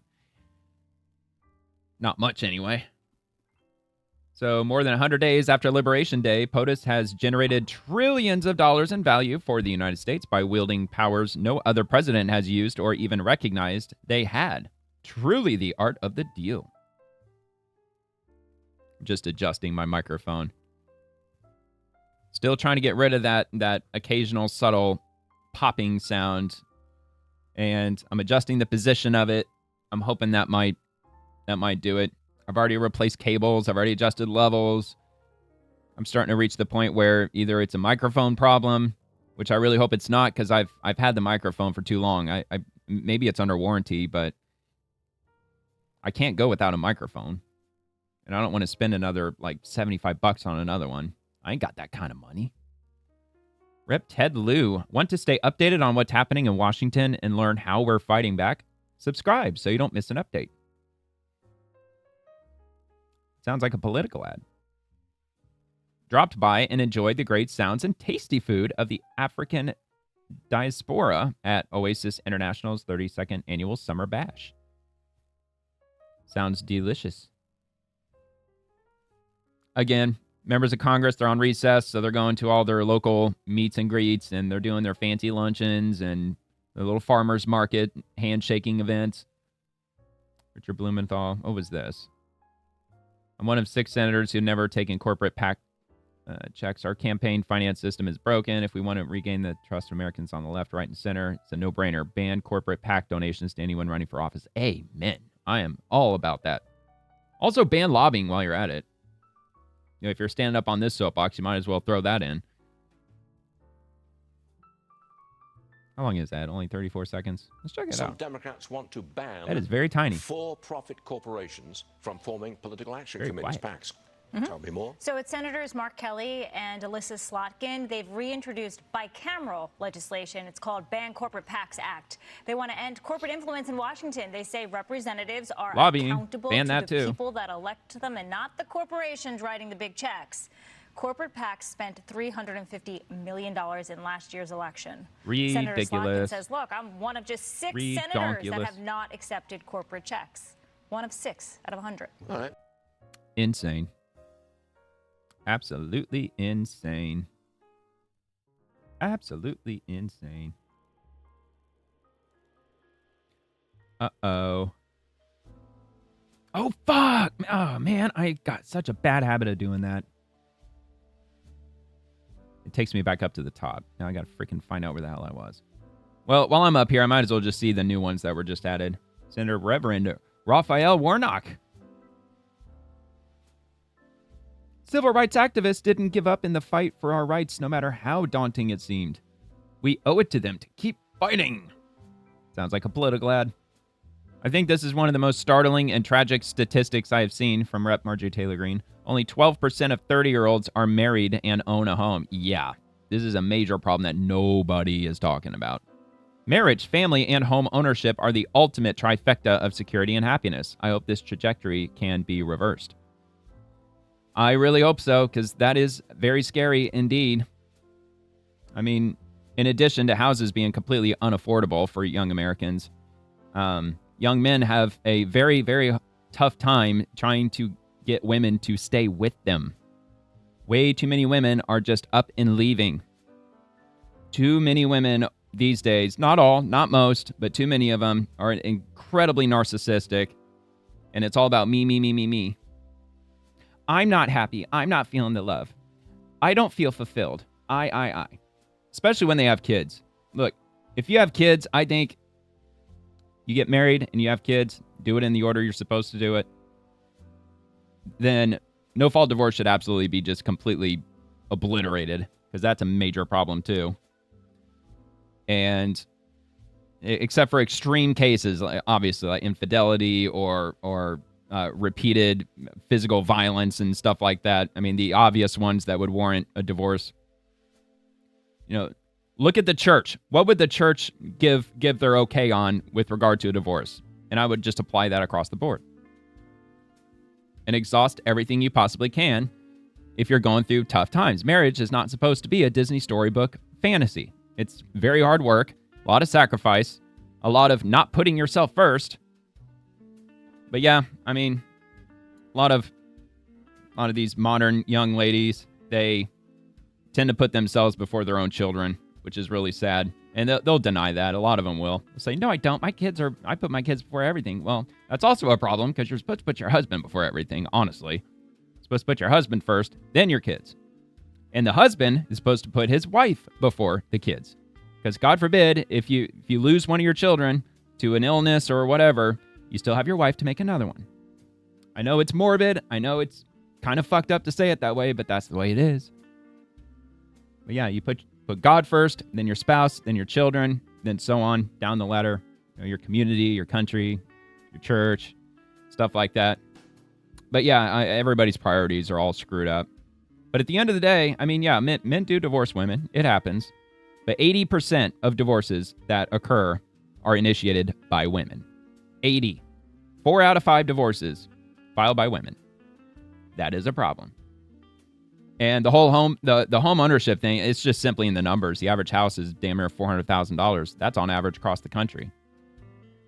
So, yep, a lot of problems, a lot of selfishness, a lot of narcissism, A lot of body counts happening out there. Social media, dude. Social media fucked up everything. It really screwed everything up. Because then that paved the way to Tinder and I don't even know what the hell else is out there. Hookup sites. Nope. Sorry, ladies. Men who are serious, marriage-minded, who really want to get married and have a family and everything, they take body counts very seriously. They don't want a woman who slept with dozens of different guys. And yeah, I guess you could lie about it. No, I've only been with like 2 partners. You can lie about it. Is that really what you want to do? You want to base your relationship off a lie? Well, maybe some of them are willing to do that, but yeah, that's problematic. There is something called pair bonding. You can't, that actually screws up your ability to long-term commit to a single person. Because then you start throwing out, after a few years, you start throwing out words like unfulfilled. I don't feel the love. He's financially abusing me. How do you like that one? He only makes $60,000 a year. I'm being horrifically financially abused. You think I'm making that up, but I'm not. I'm not, man. That's how fucked our society is becoming. Oh, good old Western society. Women are men now. We all have the same rights. Okay. Hey, man, you got what you wanted. Yeah, and a lot of them are saying they're mad about chivalry dying. They're like, why do men not hold the door open for me anymore? That's so rude, so disrespectful. Well, what did you do to warrant a man to have to be chivalrous toward you? Because yeah, I mean, a lot of guys they're not getting much in return. That's why a lot of guys are like, why, like, what did you do to earn our chivalry? All right, whatever. I don't want to get hung up on that. That's a whole nother can of worms. But yeah, I totally agree that with Marjorie Taylor Greene. I'll try not to bring up all that shit when I talk about that later. Just try to stick to what she's talking about. Anyway, over 10 million illegals entered our country under Democrats' failed open borders, leaving this innocent 9-year-old boy and so many others vulnerable. We must deport these illegals to end these horrific deadlines. Or headlines. Not deadlines. Headlines. Yeah, it's horrific. And I think it's way over 10 million. I mean, I've heard as much as 50. Maybe 10 million a year. No, I don't know if it was that many, but it was a lot, that's for sure. That's interesting. I followed Libs of TikTok for a while, and I just recently noticed that they got the gold badge. So that means that they're a news entity now, right? Isn't that what the gold badge means? I think that's what that means. Do you click on it? Oh, verified account. Verified because it's an official organization on X. Oh, it's official. Fancy. Alrighty then. Yep. Way to go, Libs of TikTok. Exposing the hypocrisy of the progressives. So yeah. This fucking piece of shit is finally getting not quite as much as he deserves. He deserves the Florida treatment. That's what he deserves. You know what we do to P words here in Florida? We put him to death. Yeah. People who R-word children in the state of Florida, they are eligible for the death penalty now. Now, will they actually exercise it? I would say many of us certainly hope that they do. Under pretty much any circumstance. I was going to say under the right circumstance, but no, I think any level of it is egregious and does warrant the death penalty. You don't go after kids like that. Are you fucking kidding? Deserve a swift and painful death for that shit. All right. Anyway, on this day in 1934, Southside Place's city council passed a resolution declaring it an incorporated city, which it remains to this day. Happy 101st birthday, Texas 07's Southside Place. I live in an unincorporated area of Pinellas County, which it's got its it's got its goods and its bads. But I know one thing that's good, which I don't take advantage of, is that most of the cities in my county, they have ordinances against your ability to have chickens. But if you live in an unincorporated area of our county, you are allowed to have chickens. But I got enough irons in the fire. I've got a bunch of poison dart frogs. That keeps me occupied. I mean, they don't give me delicious eggs that I can enjoy with my breakfast. I don't get any of that. So, yeah, it's, what would you call that? A vanity pet? Is that what you would call them? I mean, all they do is just hop around and look pretty. But you know what? I got them during COVID. And I've always wanted one. And now I got 7 because they kept banging and laying freaking eggs and hatching tadpoles. And yeah, now I got too many. Over and over again, I've pushed the Trump administration for a plan to keep Nevada workers from bearing the brunt of this president's harmful and chaotic policies. But they've been silent because they don't have a plan, dude. Now it's our workers and businesses in Nevada paying the price. If you want to talk about any side who doesn't have a plan, are you seriously suggesting that Republicans don't have a plan? I mean, maybe they don't have a very good one. But the America First agenda, it's pretty crystal clear. We want more jobs. We want a stronger economy. We want to get rid of illegal immigrants because they're a massive burden on our economy and our everyday society, because a lot of them are criminals, because they did empty out prisons all over Latin America, just like Fidel Castro did back in the early 80s with the whole Muriel boat lift or whatever the fuck they called it, sending thousands of criminals up to Miami, and all hell broke loose.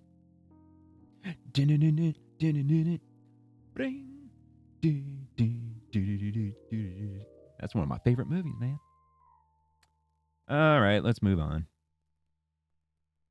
Oh, they hate that, man. They hate the Trump building in Las Vegas. Oh my God. I have to see that name every day. I'm being so horrifically visually abused by the president. Back to school shopping. 39% more on shoes. Dude, you've got to be fucking kidding. Where's the proof? Where's the proof? 37% more on clothes. 18.7% more on computers. I somehow doubt that. How can we get to the bottom of that? Well, let's check out the comments first. Maybe somebody did the hard work for me. Save way more by buying less Chinese junk you don't need. Yeah. 80% increase you caused with inflation and the IRA. Shut up, commie. Where did you cherry pick those supposed costs? Probably pull them out of Martin's desk place as they smell bad. I mean, that's what I want to know. That's what I want to know. I want to know where you got that.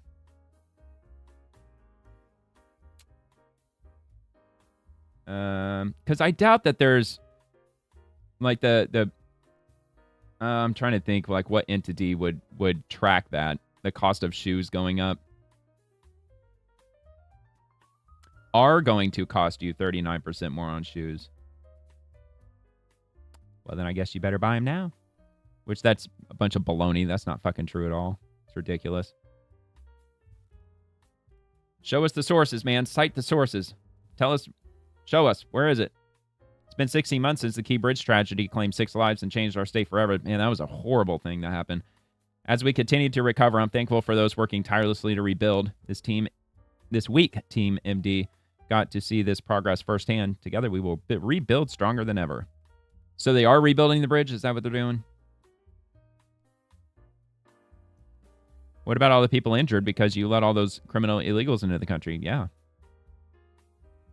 Money lost by all the retirees hit by the democratic inflation. Yep. They don't want to talk about that. Oh, no, it's always Trump's fault. It's Trump's fault that Biden jacked up inflation to an absurd degree. It's Trump's fault that Biden added, like, what was it, $8 trillion to the national deficit. Now, look, 2020, Trump wasn't perfect in 2020 either. I was very against those stimulus checks. I thought that was a horrible idea. Like, dude, $1,200 fucking checks for everybody?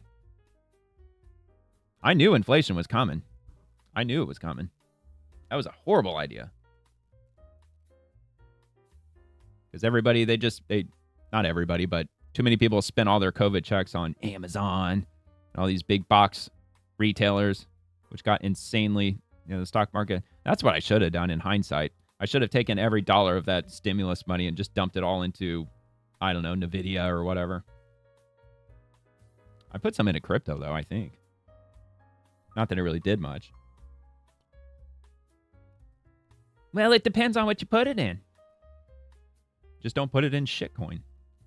If you need assistance with a federal program like Medicare, Social Security, VA benefits, and more, my team will be in every corner of the Hudson Valley this week to bring direct assistance right to you in your community. Hope you'll join me for this week's events. Now, that is a Democrat logo, I believe. Yeah, House Democrats.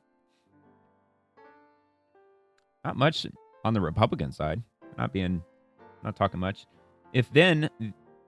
let's see. If then you were raised with Christ, seek those things which are above, where Christ is, sitting at the right hand of God. Set your mind on things above, not on things on the earth. And do not give in to temptation. Don't do so. I'll give him a like for that one. It's Sunday. It's Sunday. A lot of Republicans do that. They'll post Bible verses. When I was still laying in bed this morning, I was scrolling through the feed, and I noticed like 3 or 4 of them. Let's see, what was that one? I had the chance to visit Valley Boys and Girls Club. See, it's another one. They're just traveling around their communities. It's boring. Not really pertaining to us for the most part.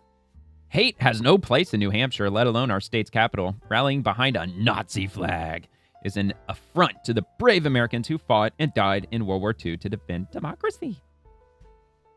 What are they talking about here? A group of roughly 20 people wearing masks and carrying swastika flags marched across the State House Plaza and later tussled with passersby in downtown Concord earlier today. No shit, that really fucking happened? Oh, it's these assholes. It's Antifa, basically. That's interesting that these assholes are back. Because I think a lot of conservatives believe that they were foot soldiers for the Biden administration, I guess. But no. They're paid for by George Soros. Duh. They're paid for by these ultra elitists, these left-wing progressives. That's why they wear red. They're like, see, look, we're totally Republicans. Can you tell? Because we're all like wearing red. And what's funny, you could tell that they do this shit. Well, although they did say they did get into a skirmish. But what they'll do is they'll just jump out of all these white vans, and then they'll just march across a property or a capitol or whatever the hell. They'll march for like 60 seconds, and then they'll jump back into the vans and disappear. Just long enough to get a few images to start to spread propaganda, like right-wing shit. You know what I mean? NHPR.org. So this was yesterday. Trump loves Epstein. Okay, so who are they trying to align with? I'm confused now. Do y'all love Epstein? Let's see. A group of masked people carrying swastika flags marched in front of the State House and tussled with passersby in Concord Saturday, according to several eyewitnesses. Lieutenant Mark Schneibel said Concord police are investigating possible criminal activity related to the marchers, but provided no other detail. One eyewitness, Karen Mayo, said she was downtown midday when she saw about 20 people wearing black pants and red shirts with their faces and hands covered, marching side by side in pairs onto the State House Plaza. Mayo said one person had a camera and appeared to be filming the group, and another was speaking through a megaphone. They were chanting America, the land of the free. That is hilarious. A photograph shared with NHPR shows the group carrying several flags bearing swastikas and a sign that read Trump loves Epstein. So they're, politically, it sounds like they're aligning with Democrats, right? Hate groups have staged a handful of activities in Concord in recent years. The Nazi group, wow, they even got numbers. NSC 131. They were, wait a minute. Oh, that was hosting a drag event, chanting and doing Nazi-style salutes. Yeah, whatever. It made me so mad that they feel like they can be here and have those beliefs and yet feel like they're safe because they're all covered and no one knows who they are. Yeah, well, unfortunately, they've got their First Amendment right too. I mean, I can't even say that's unfortunate. Everybody should have a First Amendment right. even if you believe all that stupid moronic bullshit. I mean, it's funny that they're man enough to walk around with their Nazi flags in groups, but they're not man enough to take off their fucking masks. What are you so afraid of? You afraid to get canceled? Oh, here we go with the EVs. EVs are quieter, simpler, less expensive to run. No, they're not.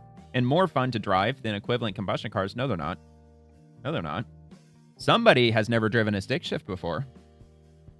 They're where world auto markets are going, so why handicap U.S. auto companies competing in those markets, all to pay off fossil fuel donors? Well, sir, EVs have been on the market for over a decade, and to this day, only 2% of all vehicles on the road are electric.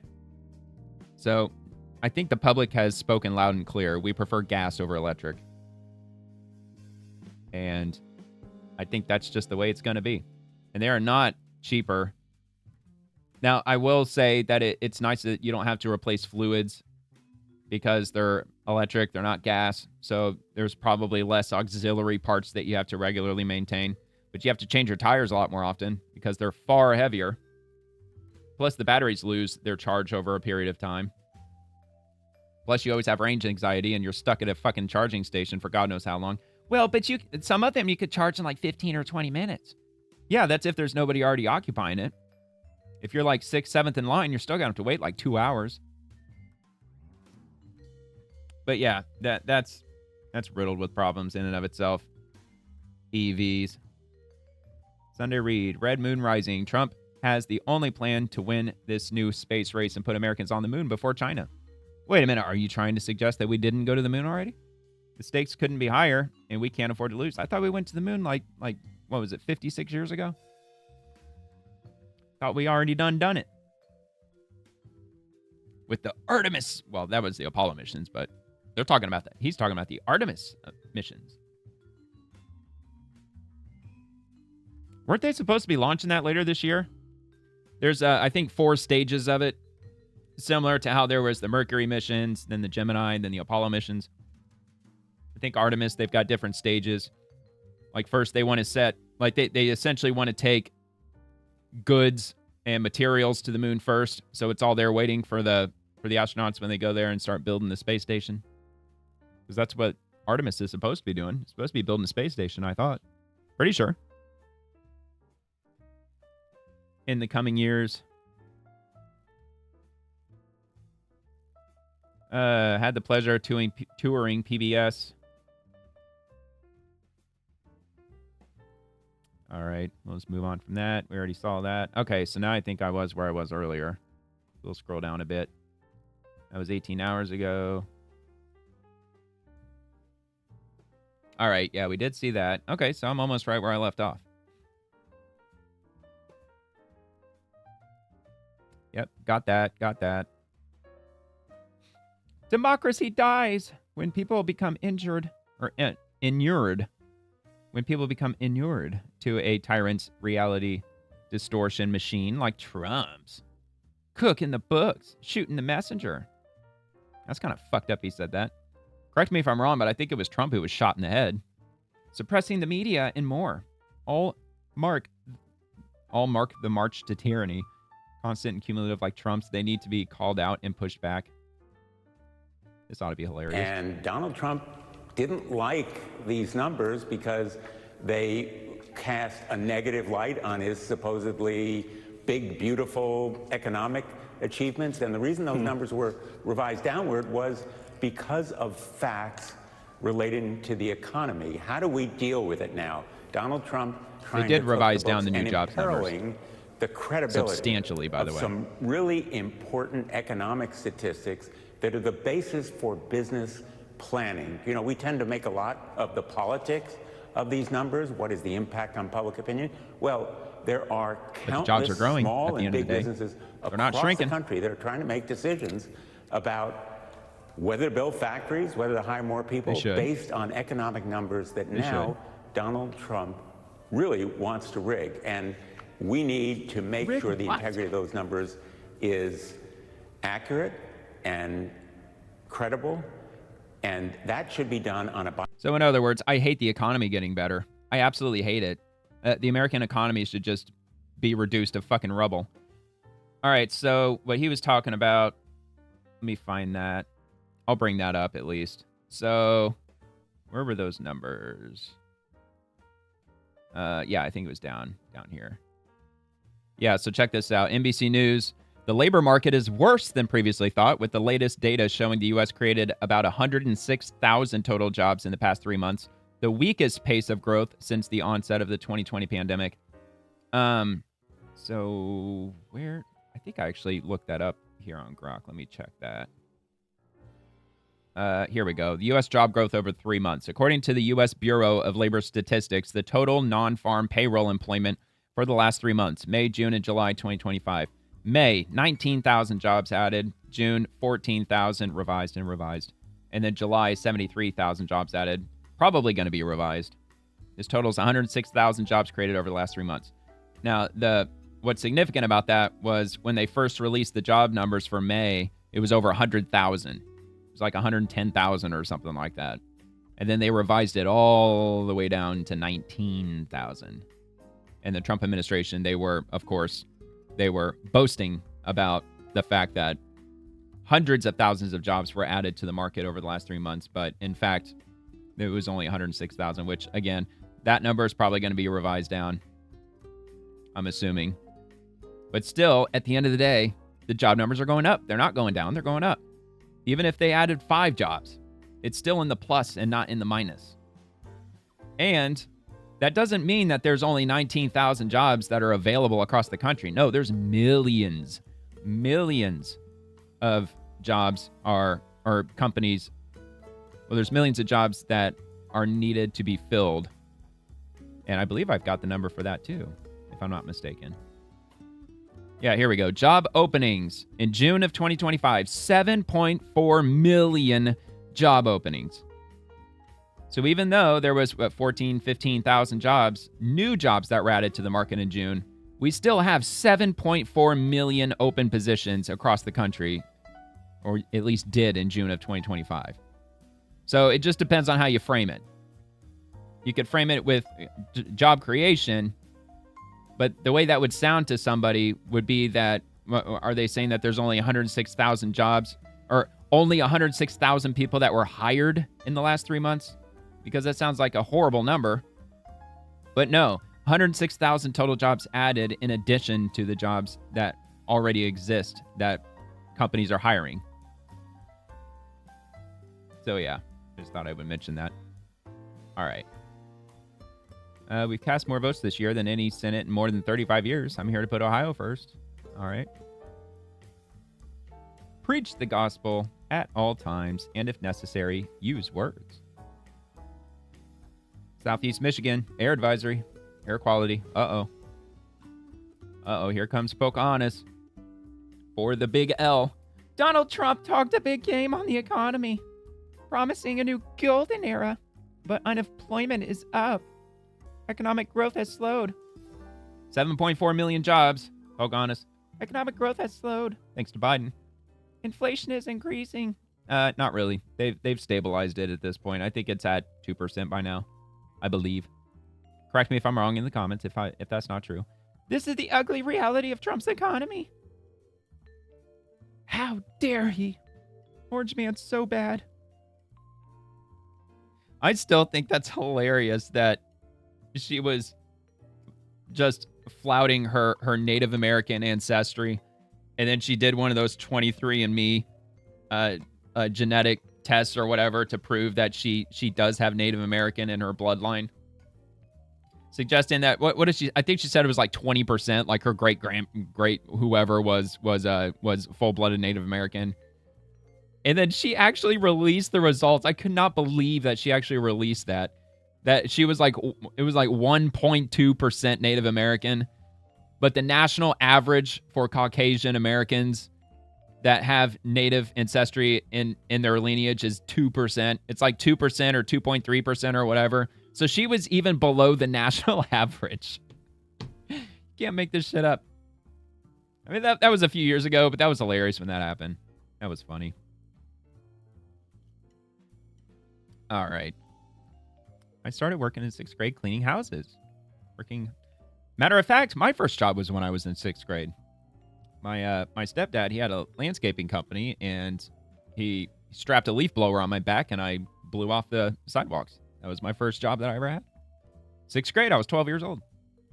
But like so many, I didn't have the chance to save for retirement until much later. Yeah, well, that's the story of millennials for sure. Having access to a 401k plan can make a drastic difference for quality of life in our later years. Well, tell that to the people who had 401ks in 2008. And anyone over the age of 18 should be able to start planning ahead. I'm not all for 401ks because Wall Street, they play 401ks like they're in a fucking casino. Not all of them. Plus, you do, I believe you. Yeah, you do. You have the power to choose where your 401k money goes into. So I guess people just gotta be more aware as to where their 401ks are being invested in, which I'm sure most people probably don't. But yeah, it's not a sure thing, man. 401ks are not a sure thing. They could make a couple of bad decisions and your 401k's gone. Renaming the ESA to the Endangered Species Recovery Act opens the conversation up for future reforms to restore state control of their wildlife populations. All right. Oh, here comes J-Pal. Trump is dismantling the CFPB, an agency that has returned $21 billion to consumers and stood up to corporate greed. Democrats use this agency to fight for the working people.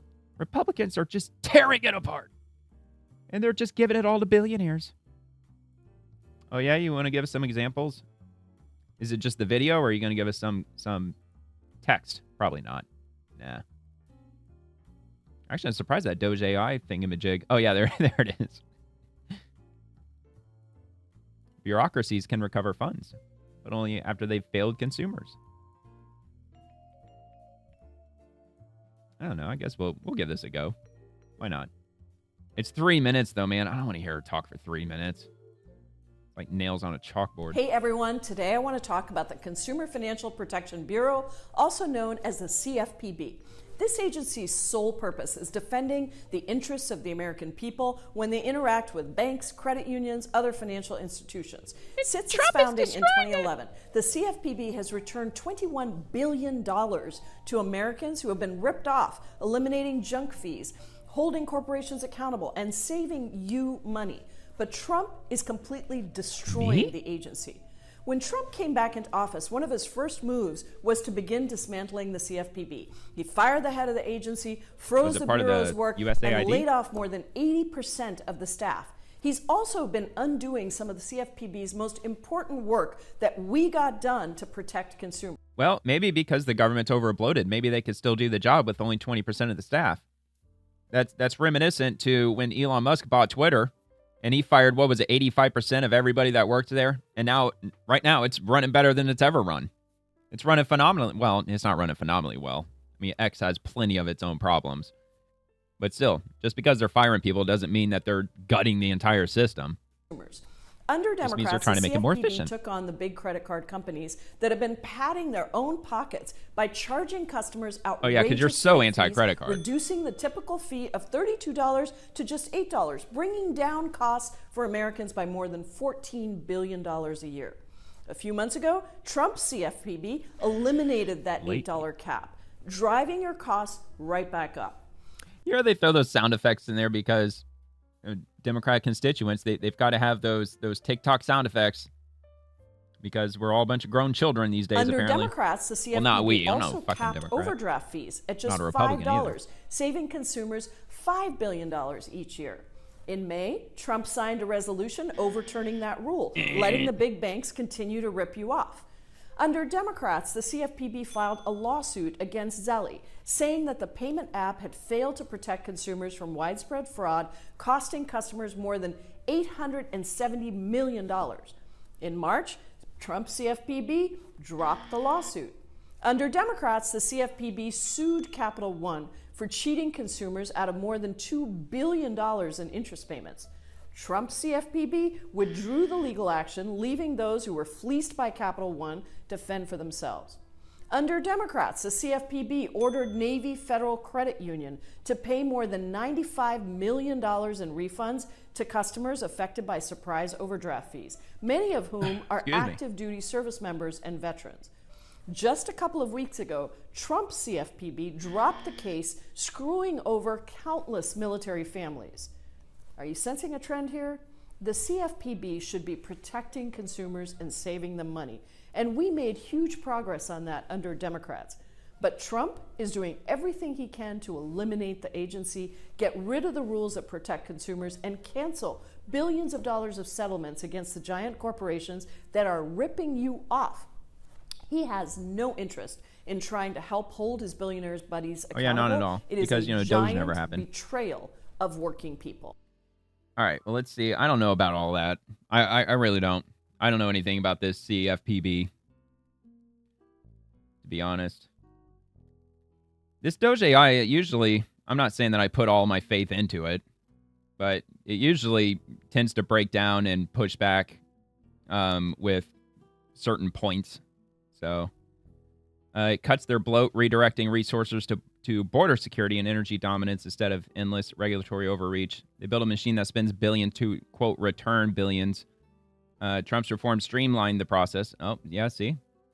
That's what I was assuming. They probably fired a whole bunch of people, or they downsized it because it was overbloated. There was no need to have that many people. In fact, that's probably just one of the million things that the government's looking to AI for. Accountability isn't about dismantling protections. It's about forcing DC to prioritize real solutions over performative bureaucracy. Wasteful agencies shouldn't need $21 billion in damage control if they function properly to begin with. Yeah, well, that's true. Suppose so. But yeah, I'm not all in on the whole financials and CFPB, and I'm not familiar with all that. So, for all I know, maybe she is making points there. But I somehow doubt it. I'm sure that there is probably a reason, or she's probably leaving out pertinent information, like, was it really Trump's CFPB that dropped those lawsuits, or was it the judge who dropped those lawsuits? Or was there a settlement reached? Could have been a number of different things. I don't recall receiving any money from the CFPB. Yeah, that's also a good point, too. Do we have any people who actually have benefited from this agency? The regulatory burden. Yep, Trump wants to reduce overreach, not dismantle protections.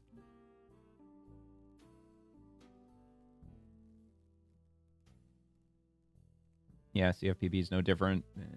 Yeah, I don't know. Yeah, none of your problems are because someone else is a billionaire. That is true.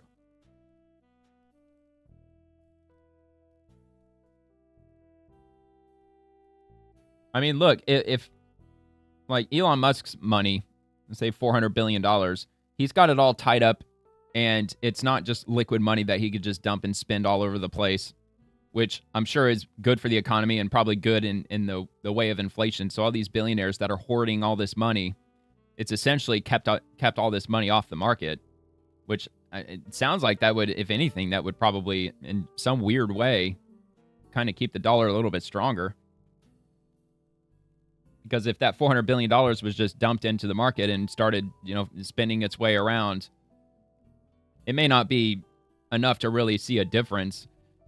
But I don't know. I mean, what do I know? I don't know what the fuck I'm talking about. All right, let's go to the next thing. The economy is adding barely any jobs right now, and where we've seen new jobs, it's been in healthcare. Guess what? Republicans just passed the largest cuts to healthcare and Medicaid ever. Yeah, because they're getting rid of bloat, they're getting rid of fraud, waste, and abuse, and they're getting illegals off the program. We need to reverse those cuts and end Trump's tariffs if we want to salvage our economy. Should I share that photo with her, that 7.4 million? Poor Patty.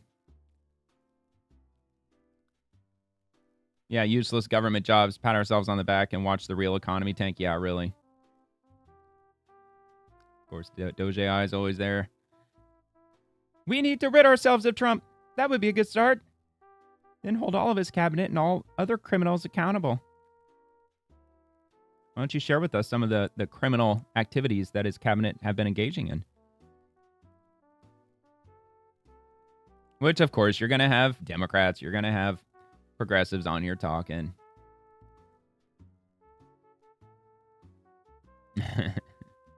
What is one positive thing you've done in the last 6 months?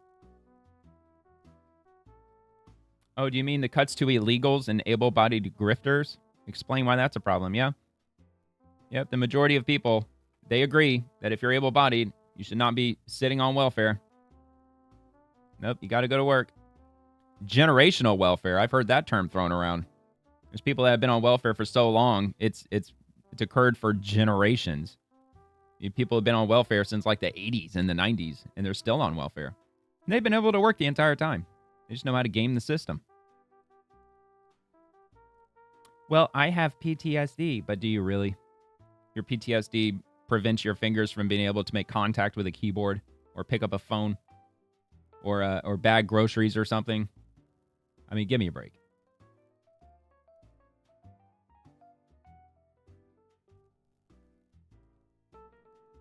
Big, beautiful bill. Most pro-family and pro-worker legislation ever crafted and signed into law. They're fulfilling the mandate. And it's just generic. Generic. But yeah, it's definitely done some really good things. Can't deny that. Oh no, President Trump is unleashing chaos onto our economy. Let me guess, the tariffs? Rips healthcare away from millions. Just the illegals. And again, the people who can perfectly work on their own. If you're able-bodied, work in the private sector and get your own insurance. He's rewarding himself with a new gigantic $200 million ballroom in the White House. It's a punch to the gut for the millions of hardworking families who are suffering under his policies. Yeah, I noticed how they're not framing that to taxpayers having to pay for it because they were shut down real quick with regard to that. Because Donald Trump is paying for the ballroom out of his own pocket. And, of course, some big fancy donors, too, because they want their name on a plaque in the White House. Football. 25 days till kickoff. Football fans. Are you amped up? You excited? Gonna get some football.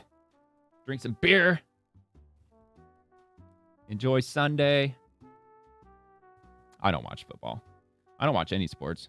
I did watch hockey for a while because I'm a big Tampa Bay Lightning fan, but it costs money. It costs money to watch that.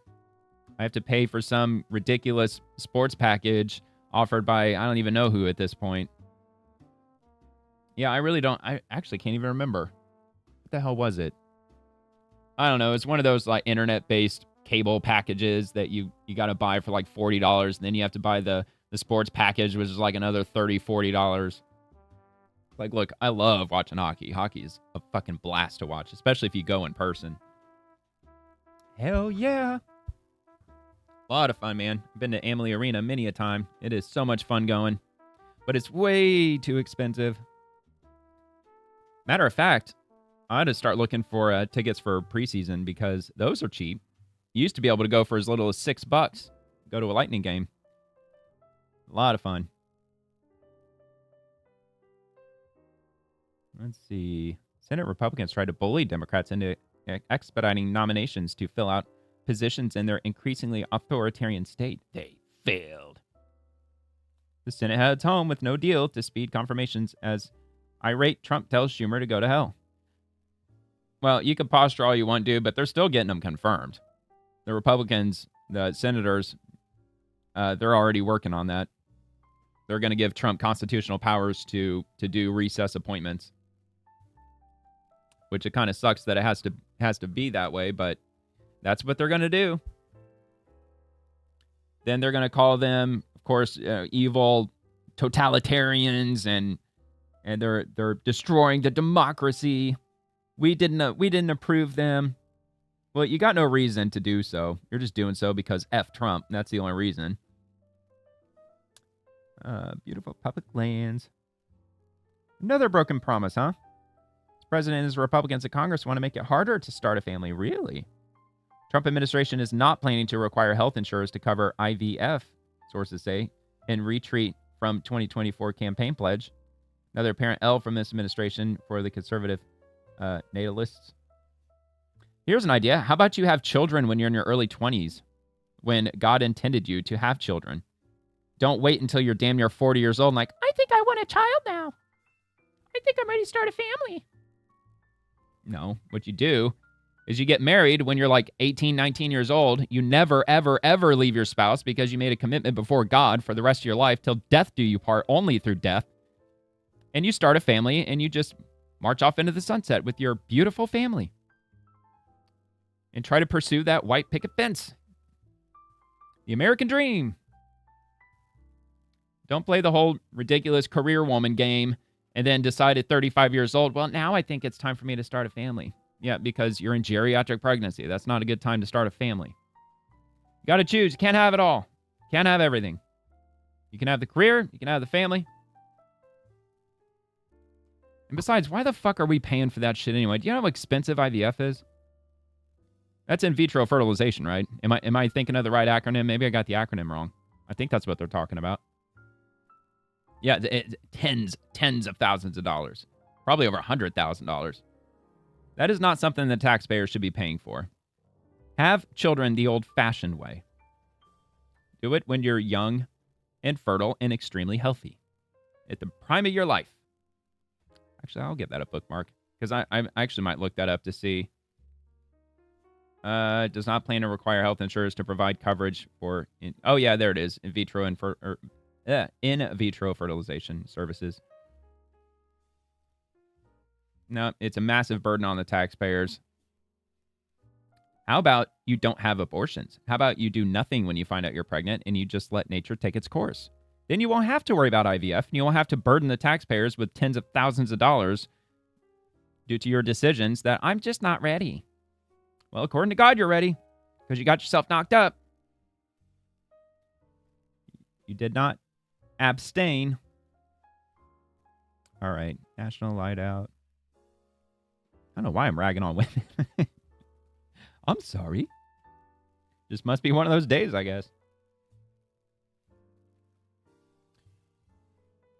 Not all women are like that. Most women are perfectly lovely. I do have the utmost respect for women. Maybe not the ones with the bull septum piercings and the slew of bad decision tattoos and blue hair, cotton candy hair. You know, I might not have a whole lot of respect for them. But I'll be cordial.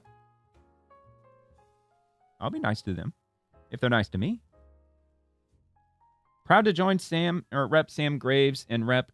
Rick Larson and Rep. Webster to introduce the bipartisan FEMA Act of 2025, the most significant disaster relief forum in decades. This bipartisan bill puts survivors first and ensures help arrives when it's needed most. All right. Is it worth bringing up? Well, apparently not. Because I can't read it. Because I'm not allowed. See if I can get around it. Can we get around that? Probably not. Probably not. Nope. Nope. Sometimes I can get around it with incognito. Whoops. That's not what I wanted. Well, if they shared an article that people can freaking read. Let's see. Childcare crisis to ensure moms and dads can thrive. Okay. I want to listen to this. Because you know one of the biggest reasons for why childcare is like $1,500 for a newborn? It's because of the insurance companies. Because they're charging absolutely insane premiums to childcare providers. And that's why they're having to charge an absurd amount of money for childcare these days. I mean, it's always been expensive, but $1,500? Are you fucking kidding me? You are not alone. If you're having a hard time, why is this shit all quiet all of a sudden? It's not because you're a failure. It's because we need to fight for systems that were built for us. Hi, I'm Erin Ehrenberg. I am a mom of 3, and I'm a co-founder and the CEO of Chamber of Mothers. Moms across the country are very worried. I went into the pediatrician 2 weeks ago, and there was a mom who came. I live in South Carolina. A mom went up to the administrator and said, "I'm so worried about this budget. I'm on Medicaid. I'm afraid that my child won't get care if this passes." And so The impact is real, the fear is real, and when folks are spending 26% of their pre-tax earnings on childcare, we truly need a solution. We see childcare as a family crisis, an individual crisis, an economic crisis, and a crisis of conscience that this country has to address swiftly. When we come here and we meet with members who are values aligned and who want to create change, you couple that with the pooled will of moms across this country who are using the... Let's start the government Department of Child Care. And then we'll just have the government raise our children from the time that they're newborns. Very little time that they have to advocate for change. If we keep telling our stories and we keep showing up and we keep electing officials who truly care about our priorities, things will change. I believe they will. Now, not if you're not going to get to the root of the problem. Plus, families. Families. Retired grandparents or a cousin that you have or a sibling that you have that's fortunate enough to be a stay-at-home parent. There's a lot of families who do that. They take care of the child care from in the family. A stay-at-home adult who has children of their own. Now, I know that it's pretty hard to take care of like 10, 15 children. I get that. I mean, that's not something that a single person can do. But there are a lot of families who do that. You just got to make it work. Do you know how I made it happen back when my daughter was born? She was born during the mid-2000s. And my former wife, that's a whole nother can of worms. But at the time, we could afford childcare, but it broke my heart. Like that was the first, obviously, like my first child, and just absolutely in love with my daughter since the day she was born. That goes without saying. But in the morning, I had to drop her off, and then my wife would pick her up in the evening. But when I first dropped her off, I swear I cried my eyes out the whole way to work. I was fucking devastated because she looked at me and my problem was like when I was walking out of the building, I turned around and looked at her. If I didn't do that, I think I would have taken it a lot better because she was just staring at me as I was walking away. She wasn't crying, thank God. But still, it fucking wrecked me. And before she was born, my workplace, they offered for me to go on to third shift because the work I was doing at the time, it really wouldn't have made any difference if I went to first shift, second, third. And then I told them like that I'm good. I think we'll do just fine. We can afford the childcare because that's what the whole thing was over. They're like, well, if you went to night shift, you could save like $600-700 a month on childcare. I was like, yeah, but I think we got it. I think we're good. But yeah, that was devastating, man. And I'm sure any parent can understand that. I mean, some people take that better than others, or like as far as dropping their kids off. And I'm sure you get used to it. But she was only 3 months old. Yeah, I think she was about 3 months old. Yeah, that was really hard. So like that day, I got a hold of my manager and said, "Is that offer for third shift still open?" She was like, "Oh yeah, you could switch," and I did. So what we did was my wife, she went to work first shift during the day, and then she came home, spent a couple hours together, and then I went to work all night from 7 p.m. to 3:30 a.m. And I came home, got a couple hours of sleep. Usually I fell asleep at like 5 in the morning. Then I had to wake up at 8 in the morning because that's when our daughter woke up. And I took care of her all day. And I averaged probably about 4 hours of sleep because I took an hour nap when it was her nap time around 2 in the afternoon. So I got to sleep for an hour. So yeah, I was averaging 4 hours. So I was a zombie, needless to say, for those 2 years. That was very tough. But man, that was so, looking back, I'm so happy that I was able to do that. Being able to keep our daughter home. I was able to take care of her all day. And then my wife came home, took care of her, took care of dinner and all that stuff. And I mean, like the weekend, I was kind of wrecked on the weekend because I slept all day. Yeah, man, third shift. Oh, man. Yeah, you don't know it until you've lived it. I'm a night owl. I love work. I love working third shift, but it puts you into some like weird trance kind of state where days just kind of melt together and time just starts to not make a whole lot of sense. Oh, man, good times. But it's possible. There's ways that you can get around this expensive childcare shit. And you just got to either be creative or you got to make certain sacrifices or both. Or if you're lucky, you have a large, tight-knit family that you can depend on. Or you can do what a lot of big city folks do, and you can put them into daycare and pay $2,000 a month for it. All right. I don't know how much longer I'm going to go. How long have I been going? Oh, shit, man. It's already been 2 hours. I might cut it here in a little bit. Democrats stood strong and Donald Trump got nothing. That's what you think. That's what you think. Chuck Schumer, he was talking about earthquakes last night. That was kind of hilarious. I think I bookmarked that. He was getting fucking bodied in the comments, too. I was laughing my ass off last night reading some of those comments. Let me see if I can find it. The art of the deal. Yeah, here it is. I'm closely monitoring reports of an earthquake in the New York and New Jersey area and praying everyone is safe. Please follow local guidance and stay alert for possible aftershocks. It turned out to be like a 3 something. 11:30 at night. It was a 3.0, Chuck. There's bigger tremors when Jerry Nadler walks to his kitchen. Well, what do we have here?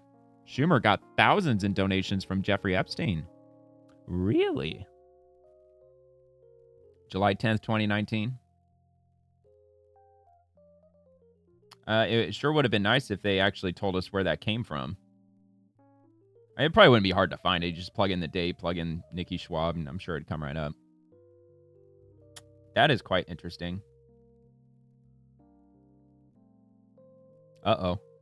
If you only knew the sick things I've done in the dark behind closed doors. Yikes, that's a terrifying image. Whoever's posting this shit definitely isn't Chuck because that lying sack of potatoes went to bed hours ago with his crap. Uh-oh. Spicy. Who are you praying to, P-word Chuck? Or maybe it's your old friend Jeffrey Epstein. I know you're offended. Well, I don't care. There's that one again. Guilty. How much is Soros paying you?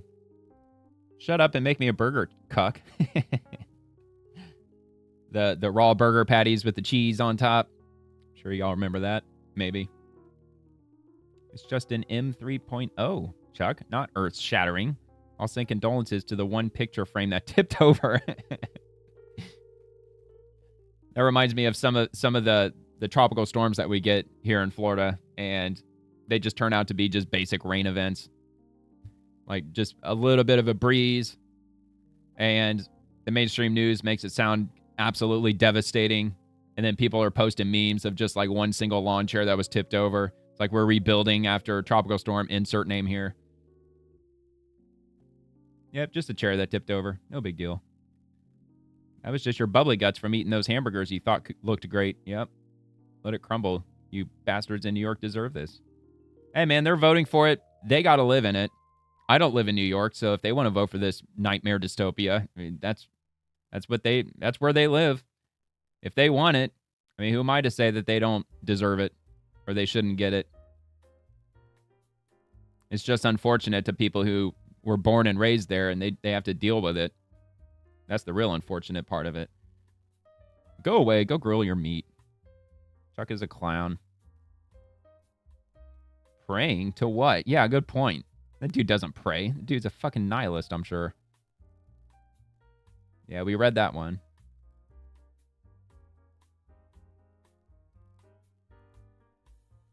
I wonder if that's true. He stated he's not stepping down. Okay, yeah, I'm sure he's not stepping down because he's a power-hungry freaking psychopath. He doesn't give a shit. It was a 3.0. Monitoring for what? The ice in your booze glass to jingle? I was in Alaska during a 6.7. I live over one of the biggest fault lines in the Midwest. Yeah, that's probably the New Madrid fault line. I mean, God help us if that thing fires off. Yeah, you want to look up something terrifying. Watch a documentary on what happens if the New Madrid ends up firing off like an 8.0. That is absolutely going to level the entire Midwest. The main problem with that is because many, if not most, buildings that are built in the Midwest are made from brick and mortar. And it doesn't take much at all for an earthquake to level a brick building because it jars that mortar in between the bricks loose and the whole thing just literally crumbles like Legos. So, yeah, if that earthquake, which it's going to happen, it's simply a matter of when. And some scientists say that the New Madrid fault line is overdue. However, don't really know. Could be 10,000 years or it could be tomorrow. Really don't know. But if that happens, that is going to... Oh, man, that's going to be some massive, massive problems for the United States. That's really going to wreck our economy. Because it wouldn't be one city that's completely leveled. It's going to be a lot of cities that are just leveled. But, yeah, some scary shit. 3.0. Come on, 3.0. Was Letitia out for a walk? Or is this obviously Trump's fault? I'll give him a like for that. What dirty shit are you grilling up now, Chucky? How on earth did you hear about it without NPR? This is just an aftershock from Trump winning in November. Just blame Trump and be done with it. You're personally monitoring it? Tell us how you're monitoring possible earthquakes, Chuck. Yeah, good point. Plus, it's 11:30 at night. What, so he means to tell us that he stayed up all night just closely watching his phone? Or just waiting for his ass to start shaking in his fucking seat? Closely monitoring it so he can set up disaster funds. Maybe a concert. Then he and his wife will create a nonprofit and intercept the disaster funds meant for New Yorkers. Wait a sec. That's actually California governor and his wife, Jen Siebel Newsom. That isn't that right, Spencer Pratt? Ooh. How will you ever be able to do that without PBS? Oh my, we are doomed. All right, just another, like one or two more, maybe. More of the raw hamburger stuff. It's Trump's fault. Prefer orange or black and white stripes? All right. So demanding money from president to do your job and vote the president's nominees is treasonous and criminal. I hope the DOJ investigates you and Congress brings you for ethics review. Extortion is unacceptable behavior from a congressman, you POS. That's what I'm saying. It's fucking extortion. Just like what Trump said. All right, let's check out, just briefly.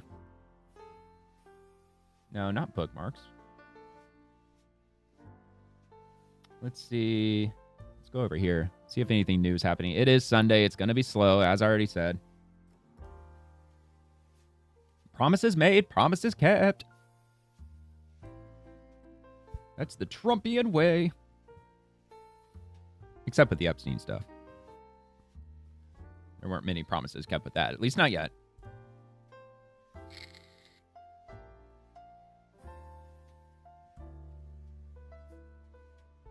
Department of Labor. ICE. They're hiring. As I said yesterday, they're looking for people to join Immigration's Customs Enforcement. They will give you up to a $50,000 signing bonus, and they will eliminate as much as $60,000 of student loan debt. If I were younger, I would probably jump all over that. I want that $50K. $50,000 sign-on bonus, dude? Oh, man. I don't know what I'd put it in. Maybe NVIDIA or something? I don't know. Yeah. Sure would have been nice to dump it into NVIDIA back when Nancy Pelosi was, though. Great job, ICE San Diego. Another one. Mediterranean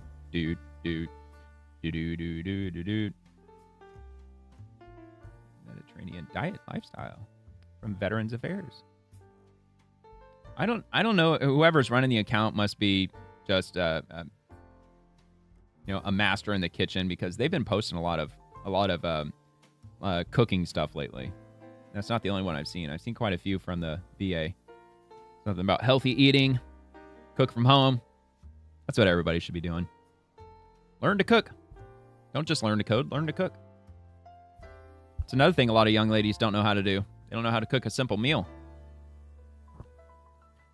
is sexist and misogynist. Well, I can cook a meal from scratch. I can cook a lot of meals from scratch. I have a handwritten cookbook. How many people have a handwritten cookbook these days? Not that many. Handwritten, hell, cookbook in general. U.S. Marines. The Marines with the 31st MEU take part in a simulated raid in Queensland, Australia. Man, they're still out there doing stuff in Australia. They've been really busy the last month, or maybe even longer than that, doing these like live fire drills, and it's not just the Marines. I think the Navy's been out there. The raid rehearsed the rapid employment of Marines to seize and control objectives essential to operations. It's good, man. They got to be training. You got to be ready. Let's see. To find out that the person that took your child's life was in the country illegally and this could have been prevented, it makes you angry. Thank you, President Trump, for keeping your word.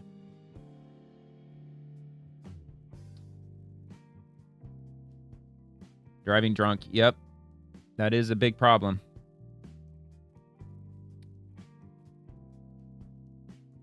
Yeah, there you go. 50,000 signing bonus with Jack Posobiec.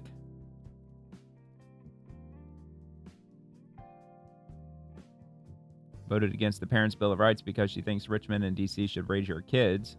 Sorry, Abigail, we don't co-parent with the state. Not in my house and not in my Virginia. Good. Nope. Parental Bill of Rights Act. She voted no. How dare you? On Monday, the continental U.S. consumed more electricity than it ever has before. Oh, I actually just read that last night. Release the files, Donald. Monday, August 4th, in honor of the 5th anniversary of the Great American Outdoors Act, all entrance fees at interior managed public lands will be waived. Now, why are they doing that on a Monday?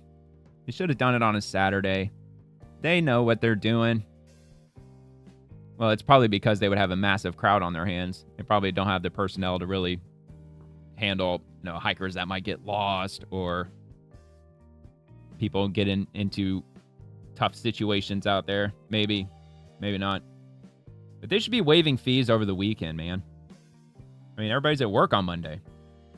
Except for progressives. Progressives, a lot of them don't go to work on Monday. Let's see. Dedicated law enforcement officers from BLM National, U.S. Park Police, PIO, United States Park Police, and USFWS, U.S. Fish and Wildlife, who spent the last few weeks conducting search operations in the flood-affected regions of Texas and New Mexico. Their courage and commitment are deeply appreciated by the nation and surrounding communities. Amen. Absolutely are. It's insane the amount of work that it's going to take to clean all that up.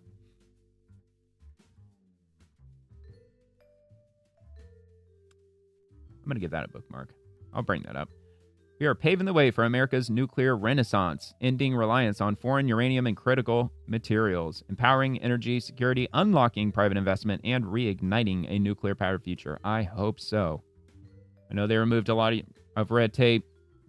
Hope and praying that's happening. Let me just take a quick look at this. DOE wooing U.S. firms to create nuclear fuel production lines. All right, let's go, man. I'm sure they will. Be a lot of money in that. No, I don't want to.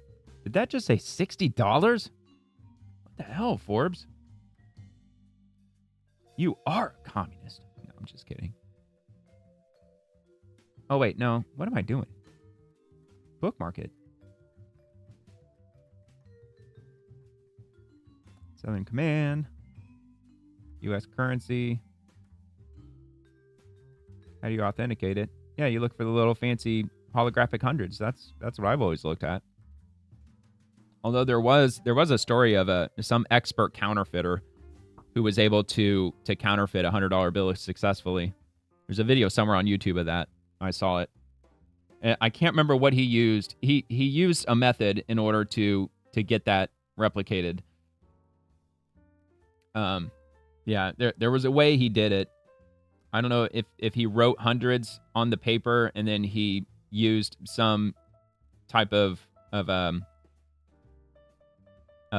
dye or ink or something that allowed the hundreds. Like, I don't think it was fully holographic, but I think it was like very, very close to looking that way. Let's see. There you go. America needs you. U.S. Immigration and Customs Enforcement. 50,000 sign-on, 60,000 student loan, 25% premium pay. They really, really need as many people as they can get. But if they're offering that, they're offering up to 110,000. I think a lot of people are going to jump all over that, especially young folks, fresh out of college with degrees that they realize that they really can't use.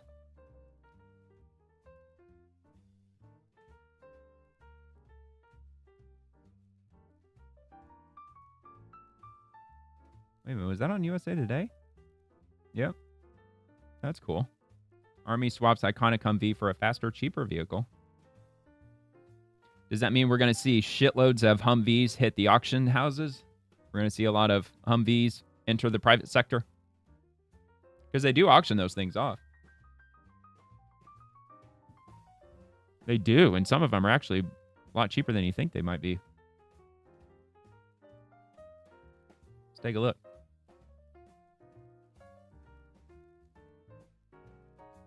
Gov Planet.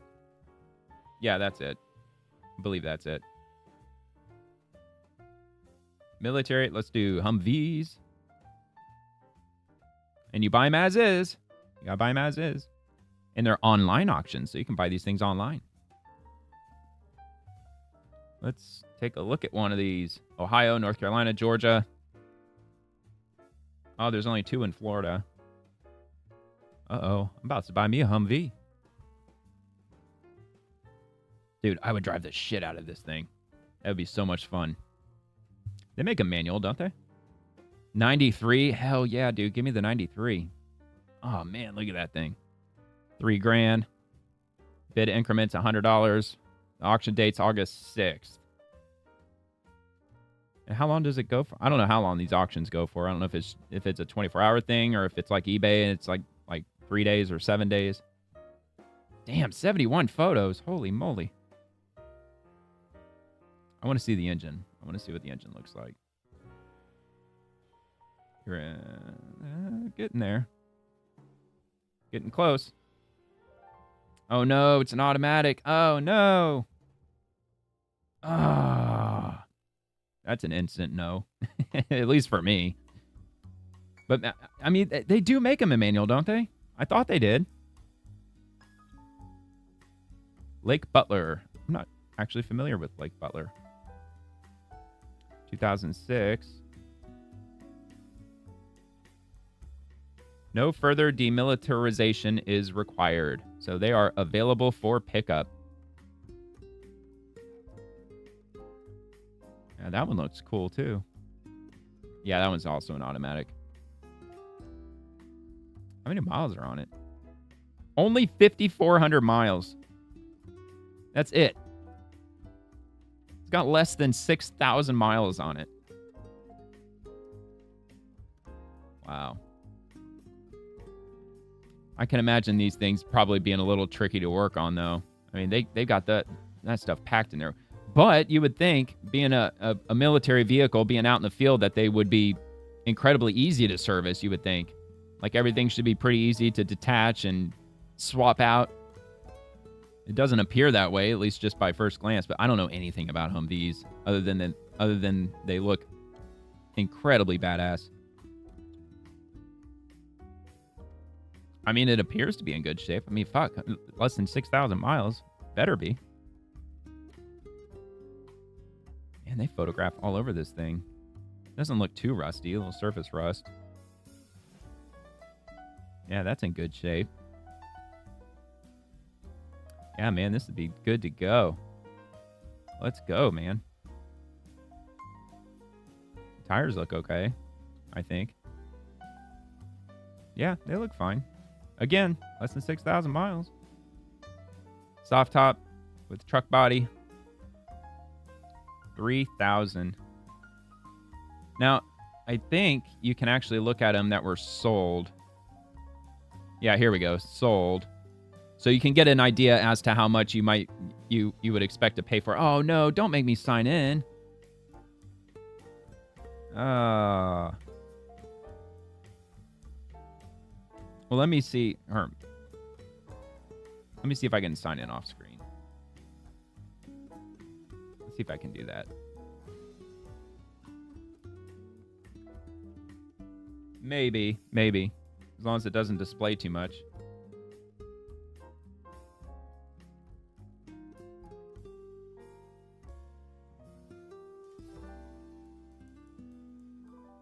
Oh no, I know I've signed in.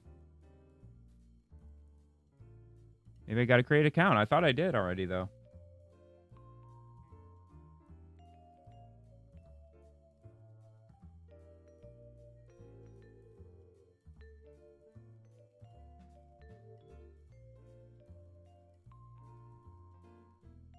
No, I'm not a robot. Yeah, it says it's already registered. What the hell? I don't want to do the whole forgot my password thing. All right. I'll check my email.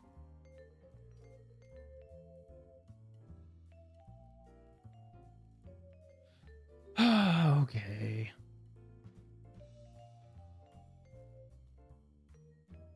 Hey man, it's Sunday. I'm just chilling.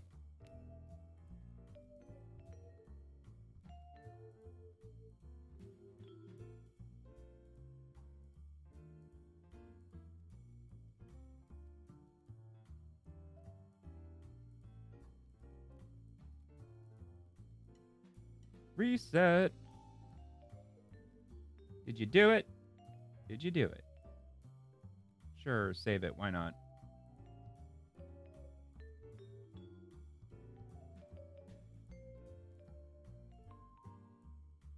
All right, let's see.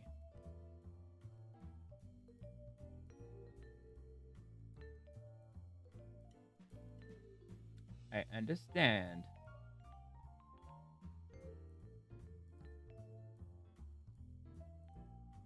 How do I update?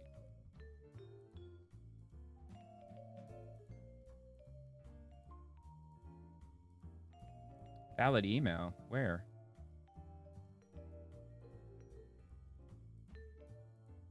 Oh, all right. Let's see if that'll work. What?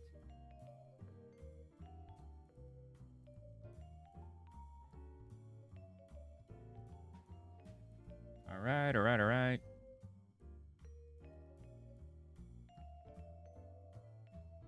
What? Oh, wait.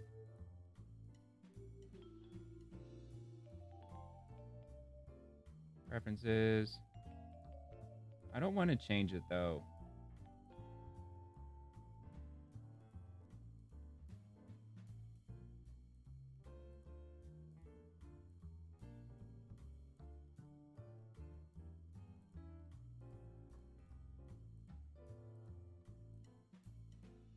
Oh my god, dude, this thing's pissing me off. This thing's irritating me.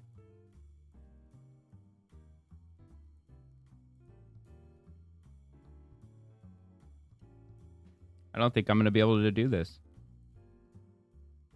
Because I don't want it to show my real name. I'm trying to change it so it doesn't show it.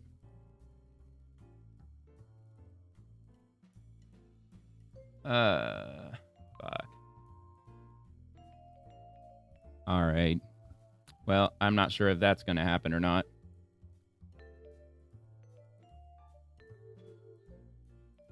Please enter valid address.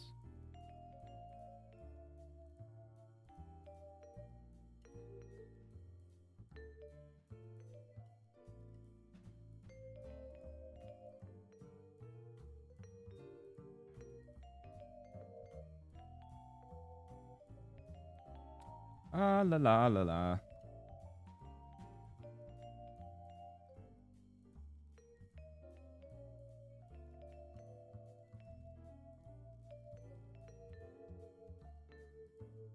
La la la la. La la la la. Yay!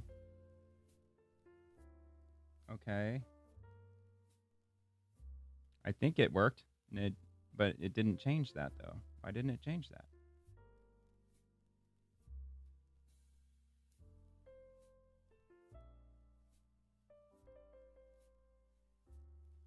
My account.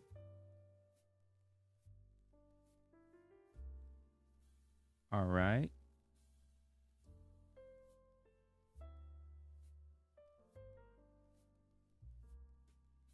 That's weird. It didn't change. It didn't change it. Maybe I'll have to check it in a few minutes. All right.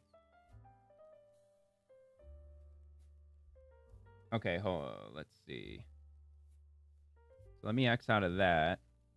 And then let's do sign in.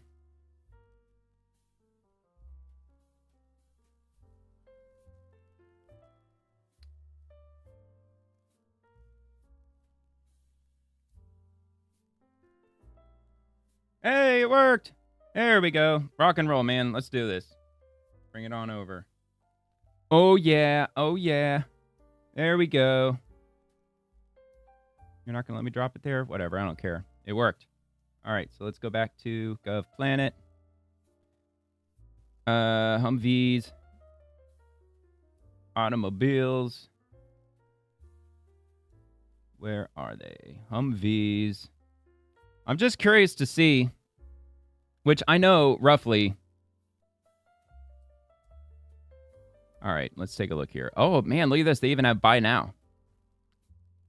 They even have buy now. What's up with the images? The links are broken. The images are broken. 2008. 3,500. Accepted offer.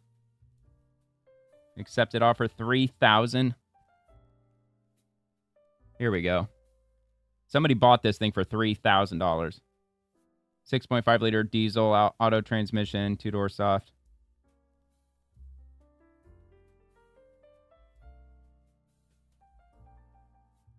Does it, let me see. Inspection report.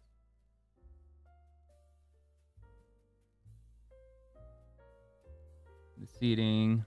Some components are missing. Missing gas pedal. Oil pressure. The gauge cluster is missing. The odometer is not available because that's missing. Exempt. So maybe not the best example because it's obviously missing a lot of stuff. Here we go. Here we go. There's the images. That's what I'm talking about. Let's go, man. Let's full screen this shit. 5,600. 30,000 miles. Is that a lot for a Humvee? 30,000 miles. It's been sold.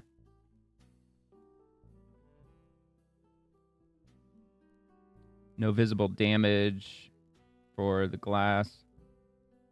The brakes were not checked. The oil pressure was not checked. Odometer. Wait a minute. Limited function. Oh, heater. Yeah, whatever. Oil leaks. No fuel leaks. The engine could not be started. That's a problem. That would be a bit of a problem. So looking at these that are like in the... Okay, so now we're getting into the big ones. Like this one. 13,000, 17,000, 24. I'm assuming these are turnkey ready. But what about the $9,600 one? Was that one turnkey ready? Main components. After jump starting, the engine ran. The engine would not restart after shutting down without jump starting, so it needs a new battery or an alternator. All right. 10 grand. So what would be a reasonable number? Maybe 15, maybe 15,000. I kind of want to stay from California though, because they're just, everything's just more expensive there. 1987. It just makes you wonder, where the hell has this thing been parked for all these decades? Like, where's the thing been? After jump starting, it ran. Sounds like just a bunch of dead batteries, really. And that's also another potential problem. How long was it sitting?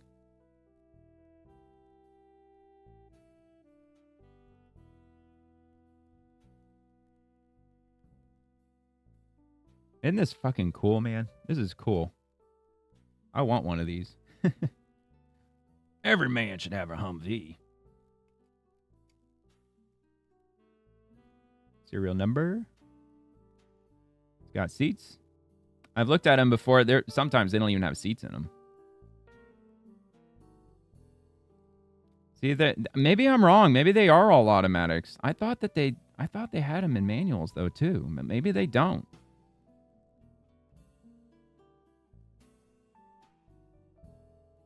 Ooh, that is dusty.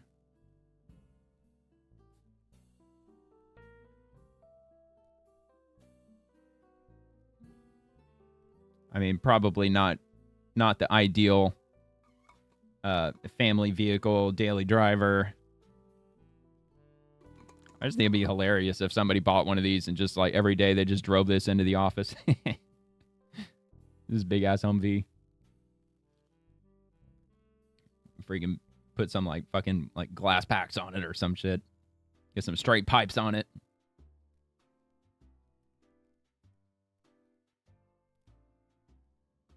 Oh, those are videos. All right. I don't really care about the videos, but limited function check. Oh my god. Oh my god. Holy shit. That was fucking wrong. I'm sorry. It's running.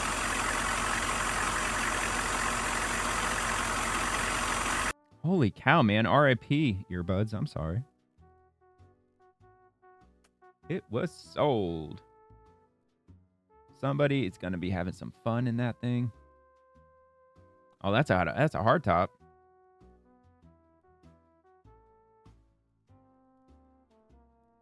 See, 10 grand. Do they have any of the sold ones in Florida? Probably. Yeah, 24. 12 grand. Wait, yeah, sold. Okay. For 12K.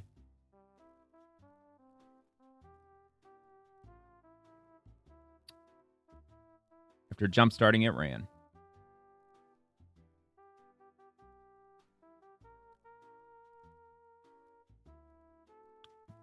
Brakes worked. Gauges worked.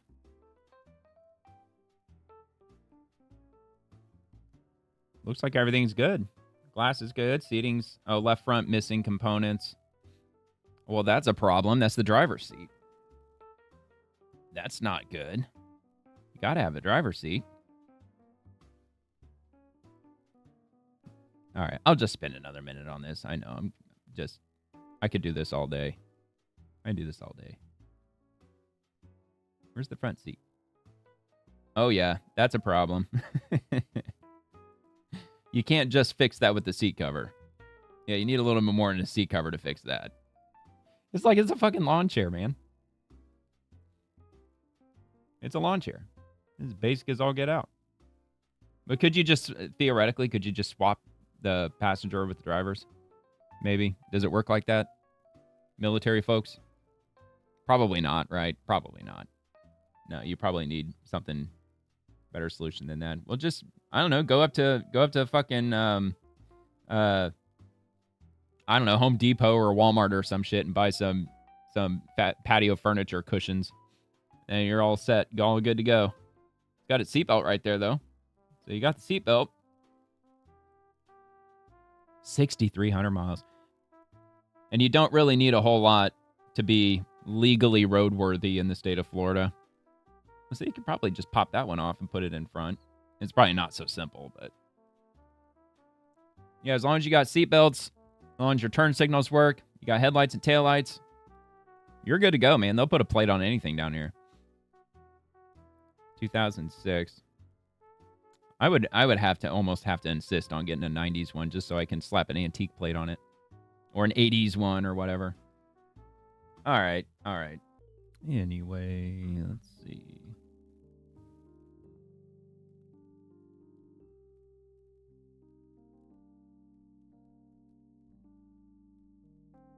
A lot of cheap ones they're buying. Buying a lot of cheap ones that are, I'm sure, not running. Wow, look at this one. Badass, dude. Ready for the apocalypse. Ready to roll. Yo, I love that. A lot of metal. God, that thing would be awesome to have. Just the roof rack and the whole 9 yards. Got the, what is that? Towing. Fuck. I can't remember what those things are called. Not a hitch. Wow, man. U.S. property. Even has a QR code on it. That's interesting. For a 2007. QR codes existed back then? Oh, wait. What did that say? Former military vehicle restricted use only. I'm sure they're not going to part ways with that plate. Another auto.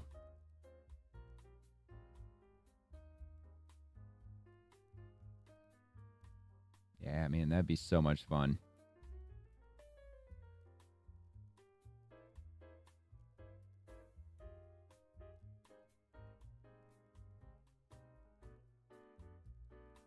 Tops out at 60. So you're not getting anywhere in a hurry. I mean, it probably would go faster than that. Maybe.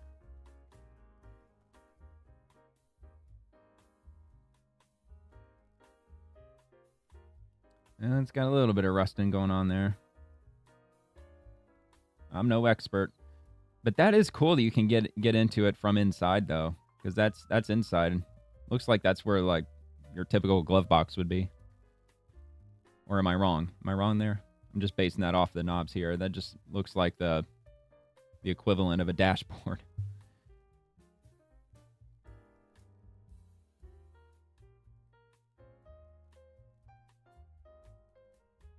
Badland. And they took pictures of everything. They really want this thing sold. And it did. It sold. 9 people offered. Yeah, that thing is just all decked out. I love the way that thing looks. It is awesome. What was the mileage on it? 15. All right. I'm done. I'm not going to keep being boring. Done. Anything else to look at? Is there anything else? Probably. Maybe not. Maybe just a couple of things here. 3 hours ago. What was that one again? Need help with breastfeeding, pumping, so on and so forth? Get hold of the VA. F-35C Lightning II. Flight operations during Red Flag, Alaska.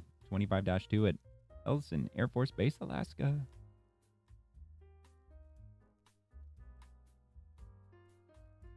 The golden age of crypto. Oh, it doesn't appear to be that way on the crypto market right now. Things aren't looking too horrendous, but in the alternate coin, the altcoin area, it's not looking too hot.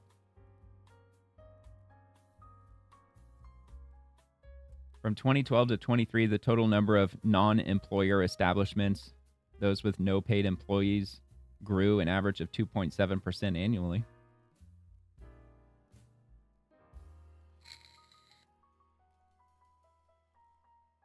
Reading Trump's mean tweets, always hurting Chucky's feelings so much.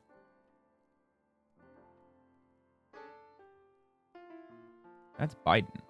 What, wasn't it when he fell up the stairs? Nothing beats a Jet2 Yeah, that's holiday. Biden, you idiot.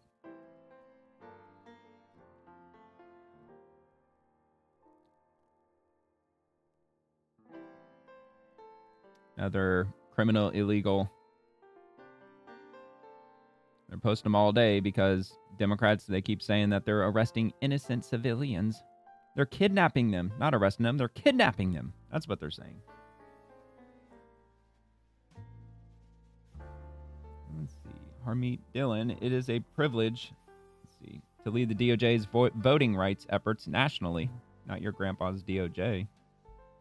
Clean voter rolls purging duplicates and non-citizens. Good. Require voter ID. Require ID when you go to vote. Driver's license and so on. Or a military ID. I think military ID, that counts. I don't know why it wouldn't. 150,000 since January. It's ramping up. That's good, man. Bring it on. More the better. I don't know what the self-deportation numbers are looking like. Is there any numbers on that yet?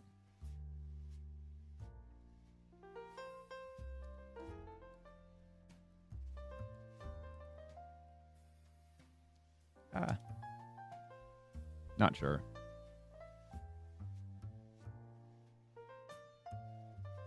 Maybe not. Very.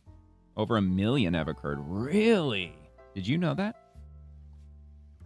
Some posts on X claim over 1 million self-deportations have occurred, citing Stephen Miller, a Trump administration official. However, these figures are not officially verified and may be exaggerated, as X posts can contain unconfirmed claims true. A Center for Immigration Studies paper estimates a decline of about 1 million illegal immigrants from January to May of 2025, possibly due to self-deportation, but notes the data is preliminary and could reflect survey response reluctance rather than actual departures. Official data from the Department of Homeland Security indicates just 13,000 self-deportations since the start of Trump's second term,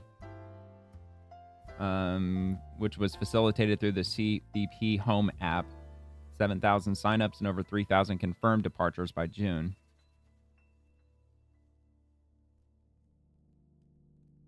Well, that is a very, very different pair of numbers. 13,000 to 1 million. Hopefully it's up close to that million number. That just sounds a bit too high, man. I think we would have seen a lot more in the news about that, because that's a lot of flights. It's a lot of planes. I mean, do we have all the planes to handle that number of people? Because I'm assuming they're flying the vast majority of them out.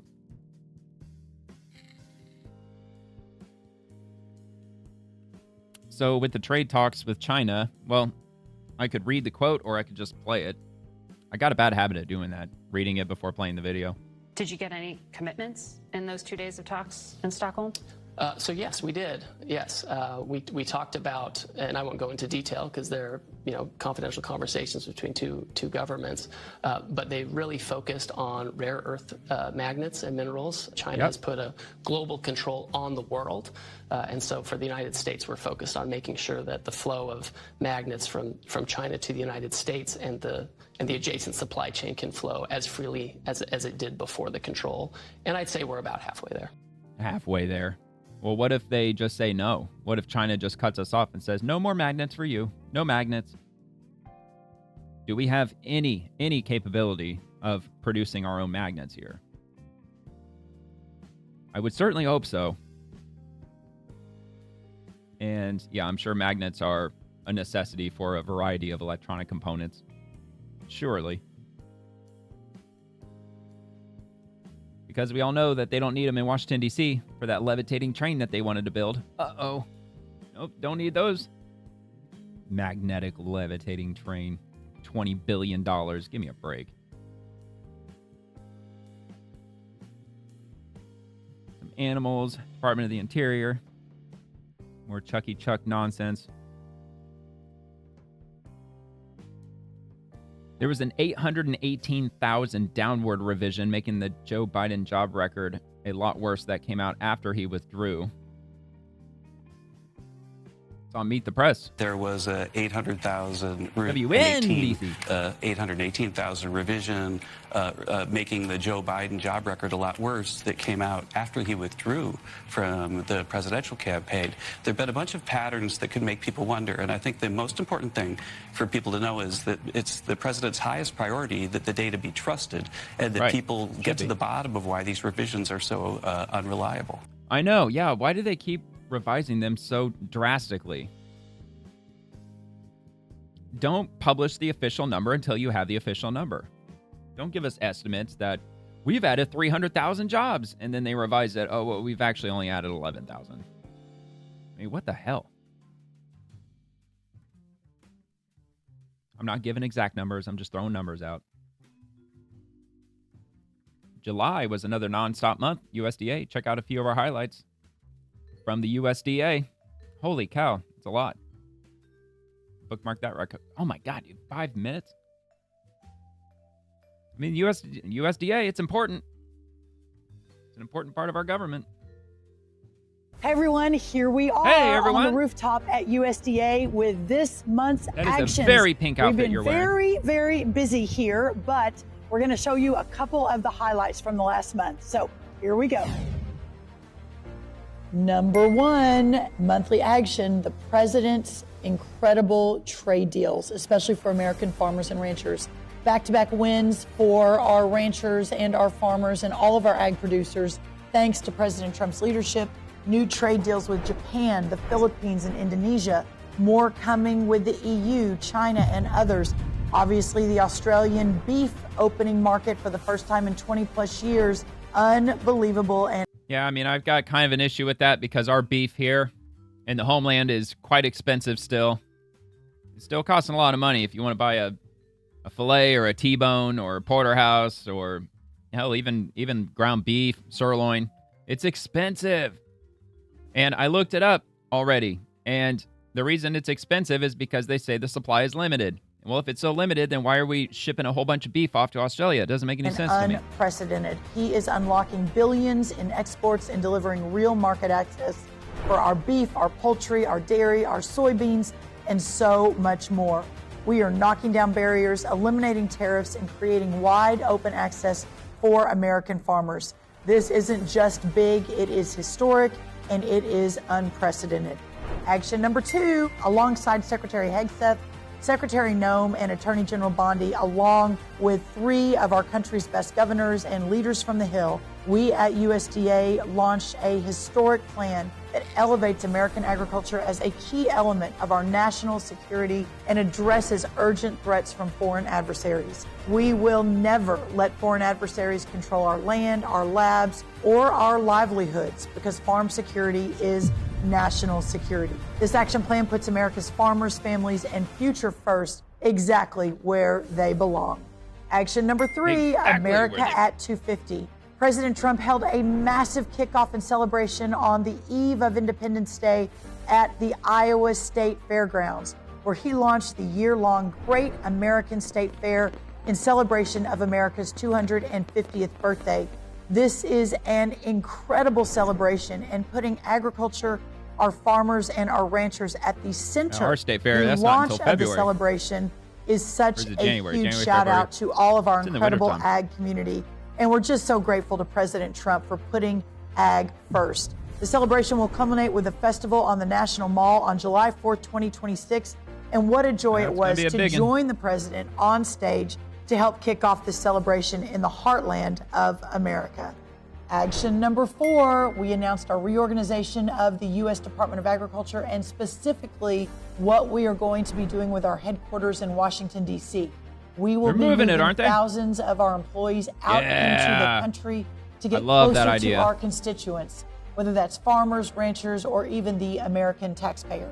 So Raleigh, North Carolina, Kansas City, Missouri, Indianapolis, Indiana, Fort Collins, Colorado, and Salt Lake City, Utah. It's a great idea. To house Got to regional decentralize DC in any way we for our can. USDA team.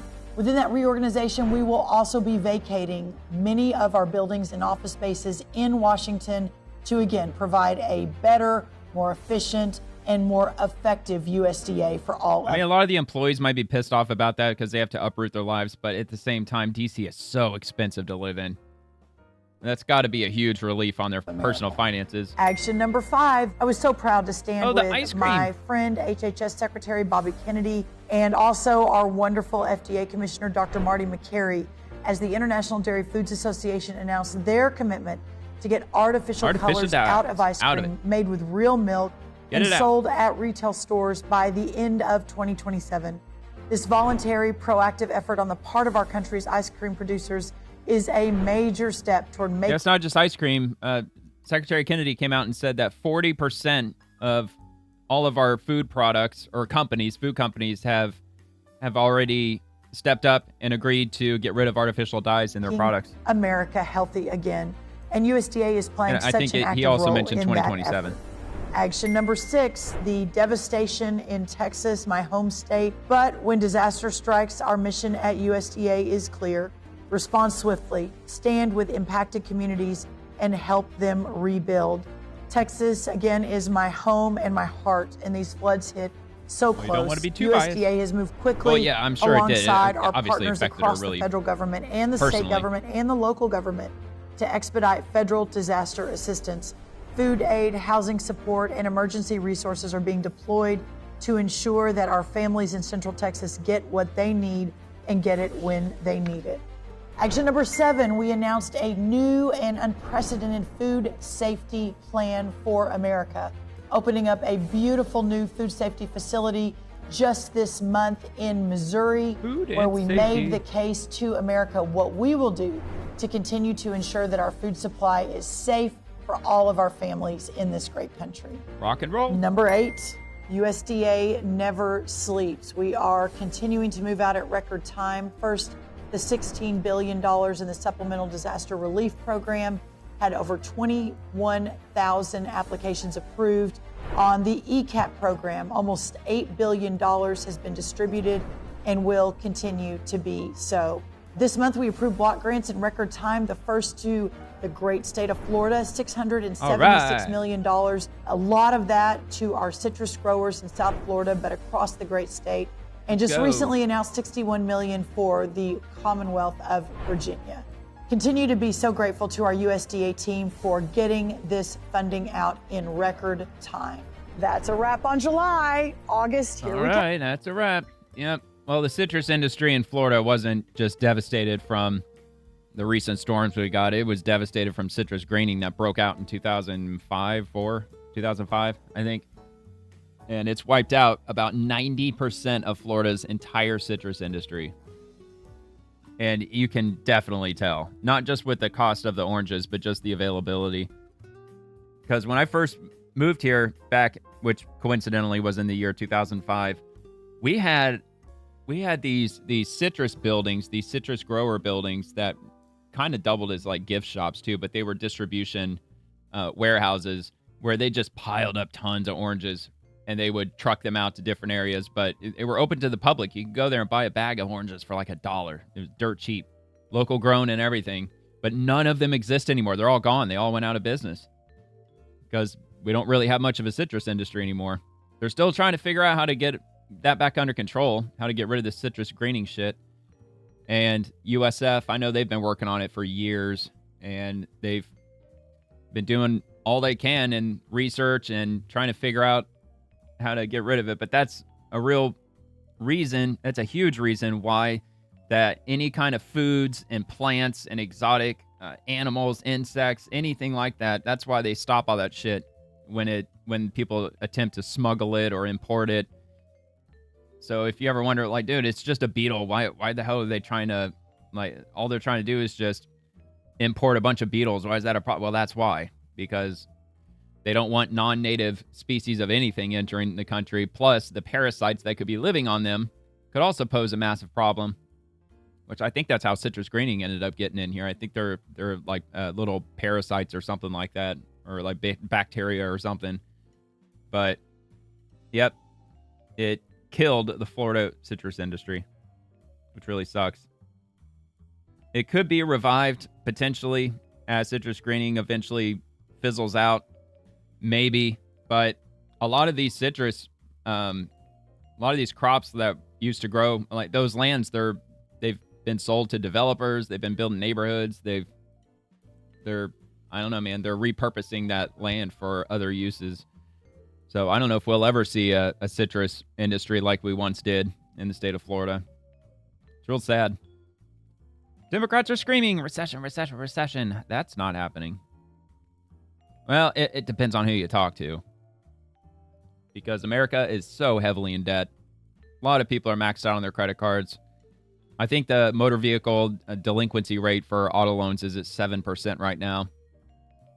And like the average new car payment is like $740 a month. Used car, $550 a month. Houses are extremely expensive. Groceries are still 30% higher than they were in 2019. The list goes on and on. Does that mean that we're in a recession? I mean, technically it doesn't. But they make it sound like that we're just full steam ahead. The economy is just booming. Yeah, it might be for some. But for most of us, it isn't.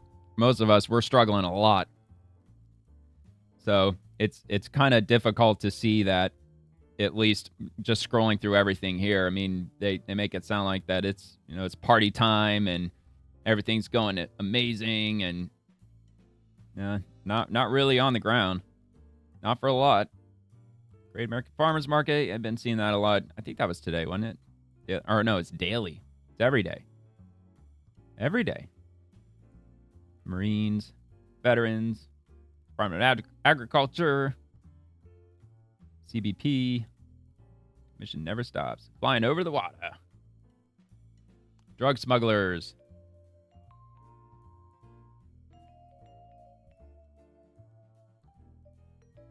More and more apprehensions. Hey, it's National Watermelon Day. I didn't know that. Maybe I should go get me a watermelon when I go grocery shopping later. They are cheap this time of year. I bought a watermelon 2-3 weeks ago. It was $4.50 for a full-size watermelon. And yeah, usually, I don't know how much they're charging for it at my local grocers like Publix, Winn-Dixie. I'm sure it's probably closer to $10. That's why I got to shop at Woke Aldi. I have to. It's all I can afford. Oh, wait a minute. What is this? Total production, 3.7 billion pounds. Check this out. 24% of watermelons are grown in Florida. Then why the fuck are they $10 in our local grocery store if the majority, well, not majority, but the largest share state-wise is grown here in Florida? Why the hell are they so damn expensive then? I'm sure we don't have an undersupply. Since we can't grow fucking oranges anymore, we got to grow something. Might as well put freaking watermelons on the ground. Damn, 3.7 billion pounds, man. I love watermelon. It's one of my favorites. So good.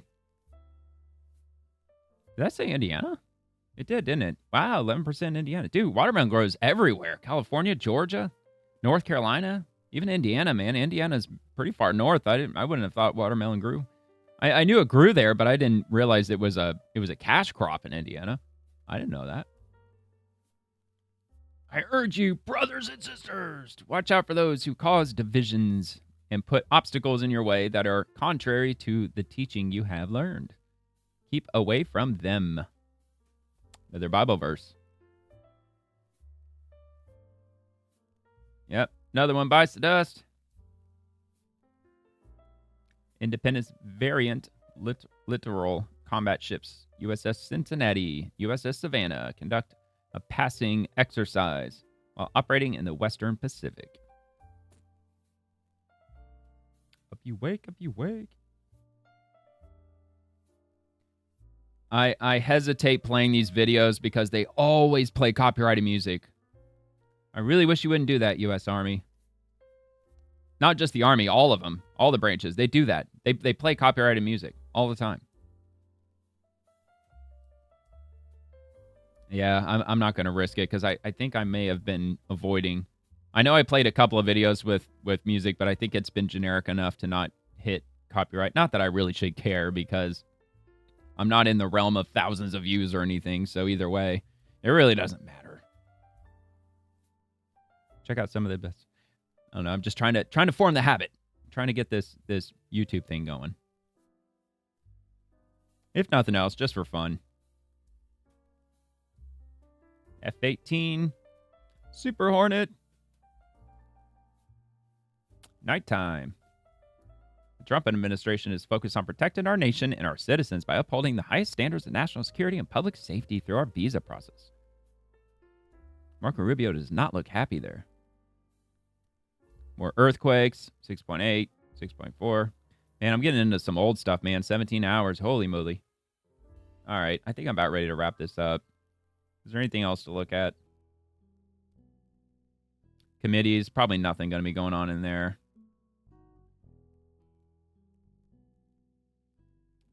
There might be something in here, maybe. that might have popped up in the last couple hours, possibly. Department of Labor, Veterans First, just another ad for the Department of Labor. POTUS putting top to global freeloading. I guess we'll check this out. This looks like it was from this morning. You've got a lot of work ahead. I want to start on drug costs. The president Dr. put this Oz. 25% tariff on India, big drug producer. The president's trade deal with the EU puts a 15% tariff on imported medicines from Europe.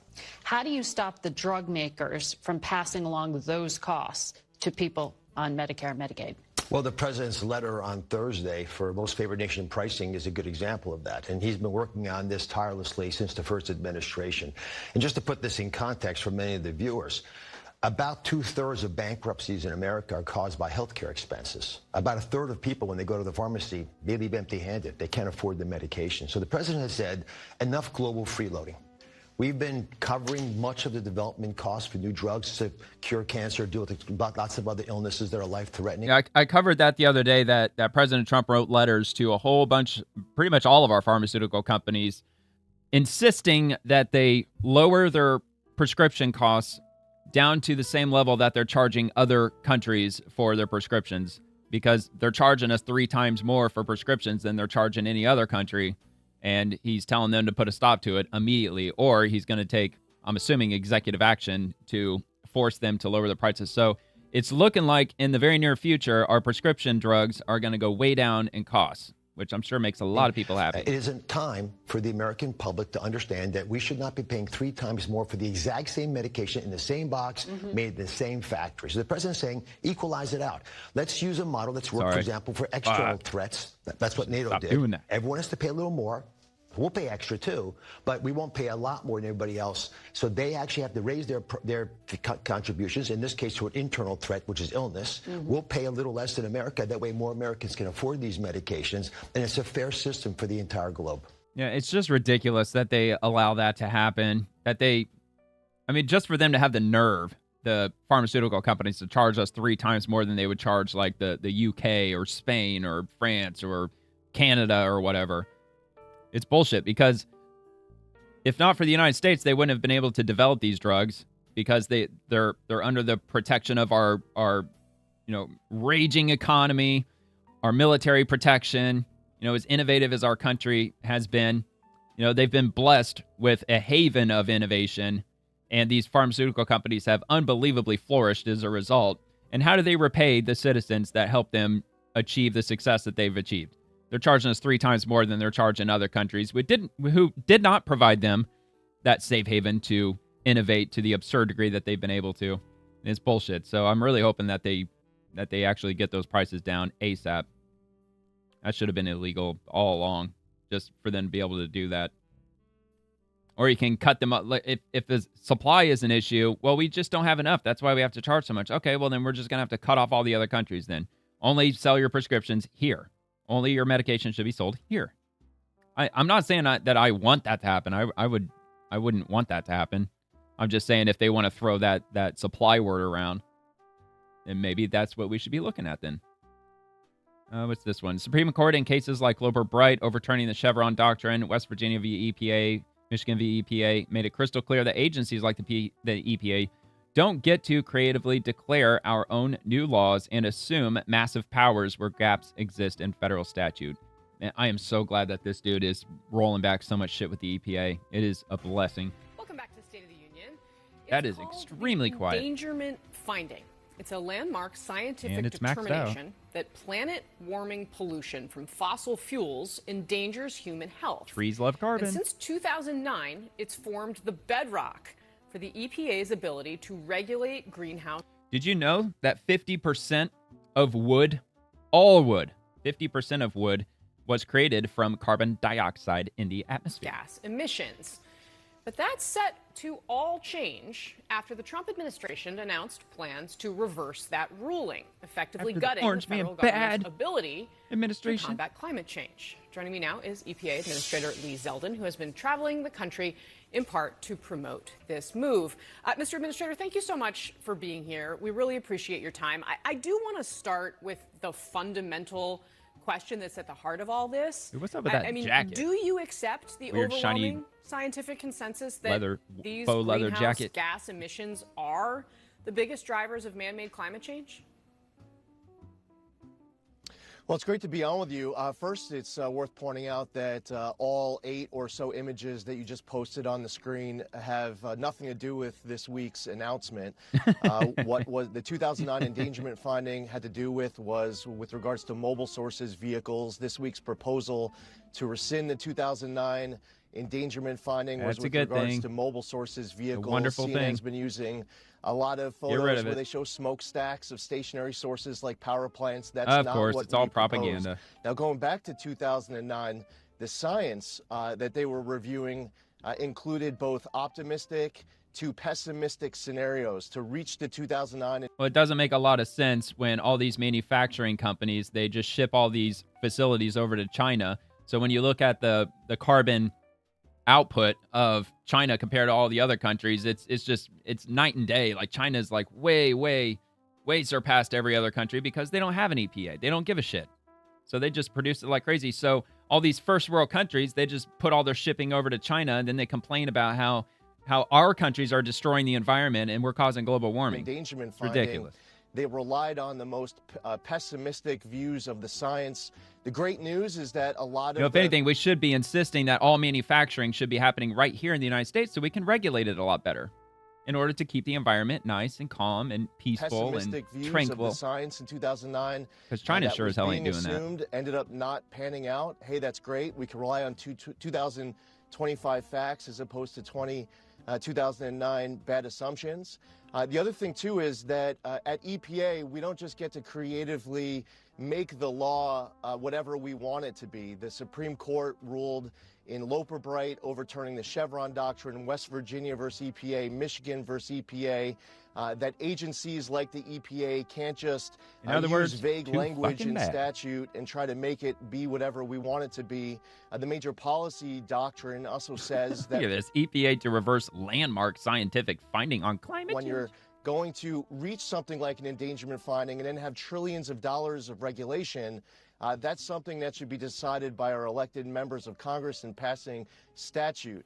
And if you don't mind, the 2009 endangerment finding, while it's simply summed up now as saying carbon dioxide endangers public health and welfare, that's not what they did back in 2009.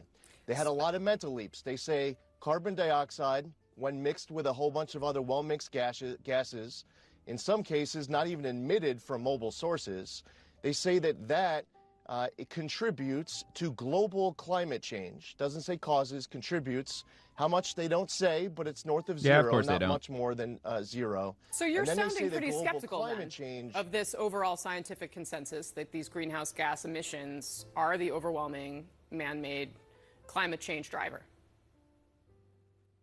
That is. I say that look might to be China. your way to Go complain to them. try to twist my If words, you want but what I'm to peddle this saying climate is change, that go we talk get to them our because power we're at regulating all EPA kinds of from shit what over the here. law states, and the Supreme At least Court we tried to in until they recent shipped all these cases have been factory very jobs clear. overseas. So what I was just describing with all the mental leaps used in the 2009 endangerment finding, Section 202 of the Clean Air Act doesn't allow all of these different mental leaps, as the Supreme Court made clear in recent years. So I'm not going to get creative with the law. We're going to read the plain language. There you go. If Section 202 of the Clean Air Act gets amended by Congress, then we'll follow We'll that oblige. new law. There you go. Yeah. Let Congress do what Congress is supposed to do. Which is not a whole lot these days. Nothing helpful. All right. What time is it? All right. I think I'm going to call it. I think I'm going to be done. It was fun just hanging out.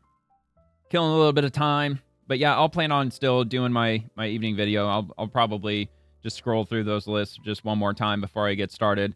Because I usually try to get at least 30 posts together because that usually ensures that I can at least put out like an hour's worth of a video. Because I try to stick to at least an hour. But anyway, that's all for now. So thanks for watching. If you like the video, please like and subscribe. And I will see you later. God bless America.